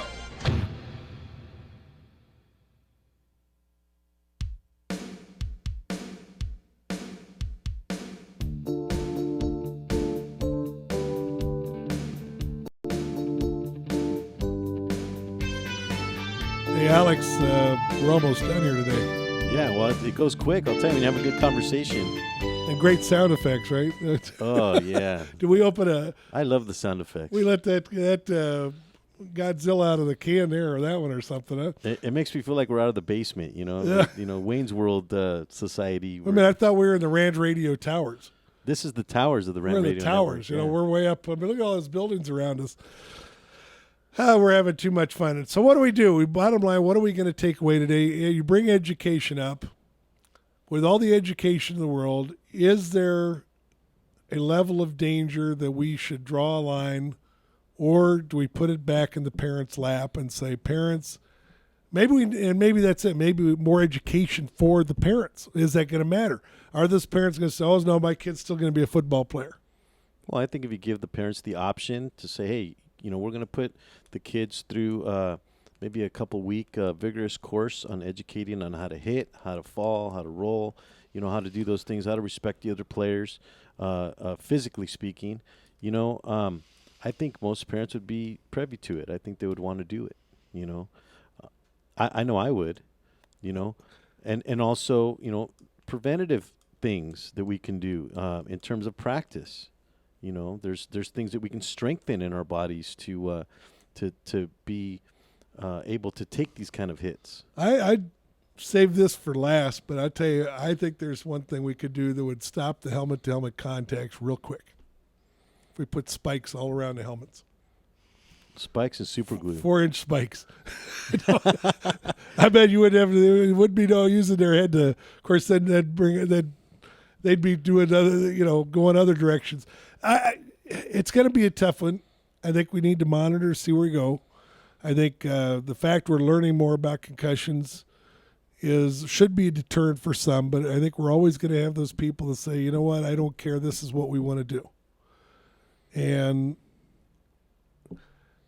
it gets down to that point where we say, do we make the government, so to speak, and I say government, whether it's local government, federal, do we pass the laws because in a way you're sort of taking away the parent's right to be the parent at a certain point. And I think that's where a lot of people object because, and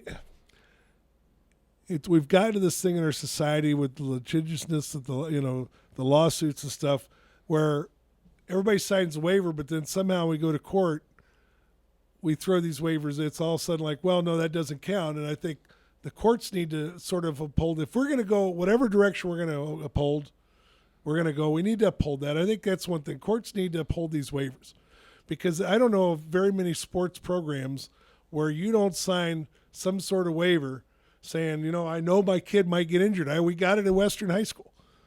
The parents has to sign off and says, I know there's a possibility my kid can get injured.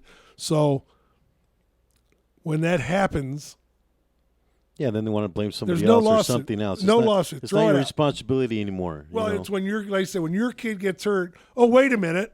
Gee, I didn't know that could happen. Yeah. Or so-and-so did this wrong. They slid wrong. They tackled wrong. They did whatever. Hey, but you signed isn't this your signature here, ma'am? Or, you signed here saying you understand these things can happen. Well, we get the same thing in real estate. The same. You signed the contract. You looked at it. It was disclosed to you. This is your signature. But when it goes wrong, we don't want to. How do you combat that? There's no way to combat that. But you talk about the legislation too, Coach Davis. Here's the thing: is that when you have too much legislation in anything, that's when you get an underground. There's underground boxing. There's cockfighting. There's there's a lot of things that I would think of, that's underground because of legislation. That's right. And I think it should really be, let's talk about the free country that we're in. People are really trying to take away your freedoms because they're trying to put this big cushion around you. We don't want anything bad to happen to nobody. And yet even if you have nothing to do with it, Yeah. I don't drink coffee, but I'm not out there trying to ban coffee drinkers because I think it's bad for you. I don't drink coffee because I don't think it's bad, because I have an occasional cup you of don't like coffee. the taste that much. It's just not my thing, There you go. And but I'm not out there trying to ban coffee, because it's from Colombia or something. You know what I mean? I mean, I could come up with a bunch of different reasons why coffee should be banned. Right. But hey, I enjoy the freedoms of the ability to drink coffee. And that's just a metaphor. I'm using that as a metaphor. Was that you were saying, or somebody said, in Long Beach there, the councilman wants to passing a thing to ban the ice cream truck music. Well, they want to lower it. It's annoying. They don't have anything more really? important. Only in a free country, So, parents, take this away. Protect your kids as best you can. But you got to know, if you sign that waiver that you're going to allow your kid to play a sport, whatever sport it is, football or otherwise, then you need to honor that yourself. You quit suing some league, some coach, some school, because someone wrong and your kid was the one that got hurt. Okay? Yeah, I think they didn't take it seriously enough. They don't think it applies to it. Well, my kid's not going to get hurt. He's not going to get hurt. My kid's not going to get hurt. He's strong. He's big. He's not going to get hurt. They don't take it seriously enough to educate themselves on and take it seriously enough to do the right thing. And maybe here's the best way to handle this, and we don't need legislation to do it. Maybe the leagues, and let's go to football because that's the main sport being talked about. Maybe we have a 10 and under flag football league, and I know they're out there. Let's have flag football. Let's have it happen in your community that you say, here's what we want. You don't need laws to make this happen, parents. Go to Pop Warner, go to whatever league it is, and say, look, here's what we want to have. We want our kids to enjoy football. We want them to learn football. They can learn most of the skills without tackling. Tackling can be taught later. So tell them, well, here's what we want. And you know what? That will get the job done in most places. Maybe not everywhere. If you don't want a good your basis. It's right. If you don't want your kid, if you're worried about your kid, just like my aunt and uncle, they didn't need a law to say, I'm not going to play football. The doctor said, don't let him play football. They said, Mike, you're not going to play football. Case over. That was the end of it right there. Didn't need no law. Yeah, just a choice. There you go. Next week, 8 and under all-star team coming in. Should be a lot of fun. Alex, thank you for helping me out again. I love it to have you here. Tell us about your show real quick. It'd be bad letting me go away without talking about your show. Well, no, thanks for inviting me on, Mike. I enjoy your energy. And, I learned from you in terms of broadcasting. I have my own show. It's Real Estate Rant here on the Rant Radio Network. It's every Wednesday, 10 o'clock. And I try to learn. Oh, there we go again. Oh, he woke up. You know, we try to ensure the public trust on the show. You know, try to bring different educational pieces. Tomorrow we're going to have an individual that deals with fire in kitchens and installation of sprinkler systems and fire extinguishers. Hey, that should be something we all have. You know, it comes down to health and safety most of the time, especially That's terribly in real estate. sexy. There's nothing sexy about that, but it definitely falls again to what we were talking about here today, Kids in Sports, and that's education. You know, we need to educate ourselves. You know, we see these signs of these realtors up, and, you know, it's all about the realtor, how good they look, you know, how much money they're making, that kind of thing. You know, I'm not necessarily a big advocate for that. I'm more of an advocate to educate the consumer, ensure the public trust. I think it means exactly that. There's so much going on behind the real estate agent that the consumer doesn't see most of the time. There's protection mechanisms. There are things put in place that the state has put in place to protect the consumer. And one of those things, we had a show last week, was Giselle. She got arrested in Washington, D.C. As being an advocate for homeowners and advocating against the U.S. Attorney's Office because the U.S. Attorney's Office is not following some of the laws or not prosecuting some of the laws or prosecuting some of the companies that are breaking the laws in the loan industry. Wow. Right? And I won't mention any names, but well, no, that's... but that was our last week's show, which I thought personally was our best show ever because of the content. You know, it really covered a national issue. And here we happen to have an individual here in the Whittier area that is an advocate for that and is standing up for her rights. Good.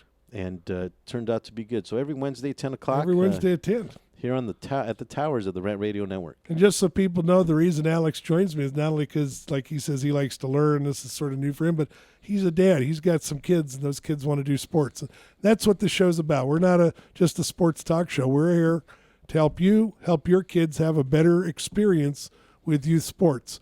Like VJ said a few weeks ago, what is it, 75%, I think it is, or more, of kids that quit sports by the time they're about 13 or 14 years old. And that's sad. And we want to fight our obesity problem. Well, maybe if the kids don't quit sports, that will help that issue. Yeah, that and diet. You know, you got to get that heart rate up, and diet is always something to look at. Just a quick question on the topic of the show, Mike. We got a few minutes left here. Yes. What are some of the alternatives now to try and avoid concussion, try and avoid injury? What are some of the things that we should look at as football players? How we hit, what our attitudes, towards some of that stuff. What would you say? I think we pretty much covered it all, actually, from the standpoint of follow what your coach tells you, hit it heads up, see what you're going to hit. But you know what? The bottom line is, and this is probably an argument for passing some legislation. I'm not a big legislation guy, but an argument for it is there's a certain percentage of it you can't prevent with all the education in the world. If I take two cars and I put them in a parking lot and I have one car going this way and the other going this way, and they're both going, say, 30 or 40 miles an hour, whatever, 25 miles an hour, but they're in a close proximity, there's some point they're going to hit, and there's nothing you can do about that. And football is sort of that nature. Hockey is sort of that nature. So it's built into the system. It's built into the system. That at some point you're going to get hurt. You're going to get hit, or you're going to hit. So you can choose to hit with your head, but again, even if you try not to, at some point, because especially in football, you've got 11 guys on each side of the field. You can't see all 11 guys. How many times have you seen somebody get where I lunged to tackle you, and this guy over here didn't see me coming. He lunges and he hits me. Yeah. So thanks for joining us. We'll see you next week, next Tuesday. Coach Mike here, Kids in Sports on the Rant Radio Network. Have a great week. We'll see you again.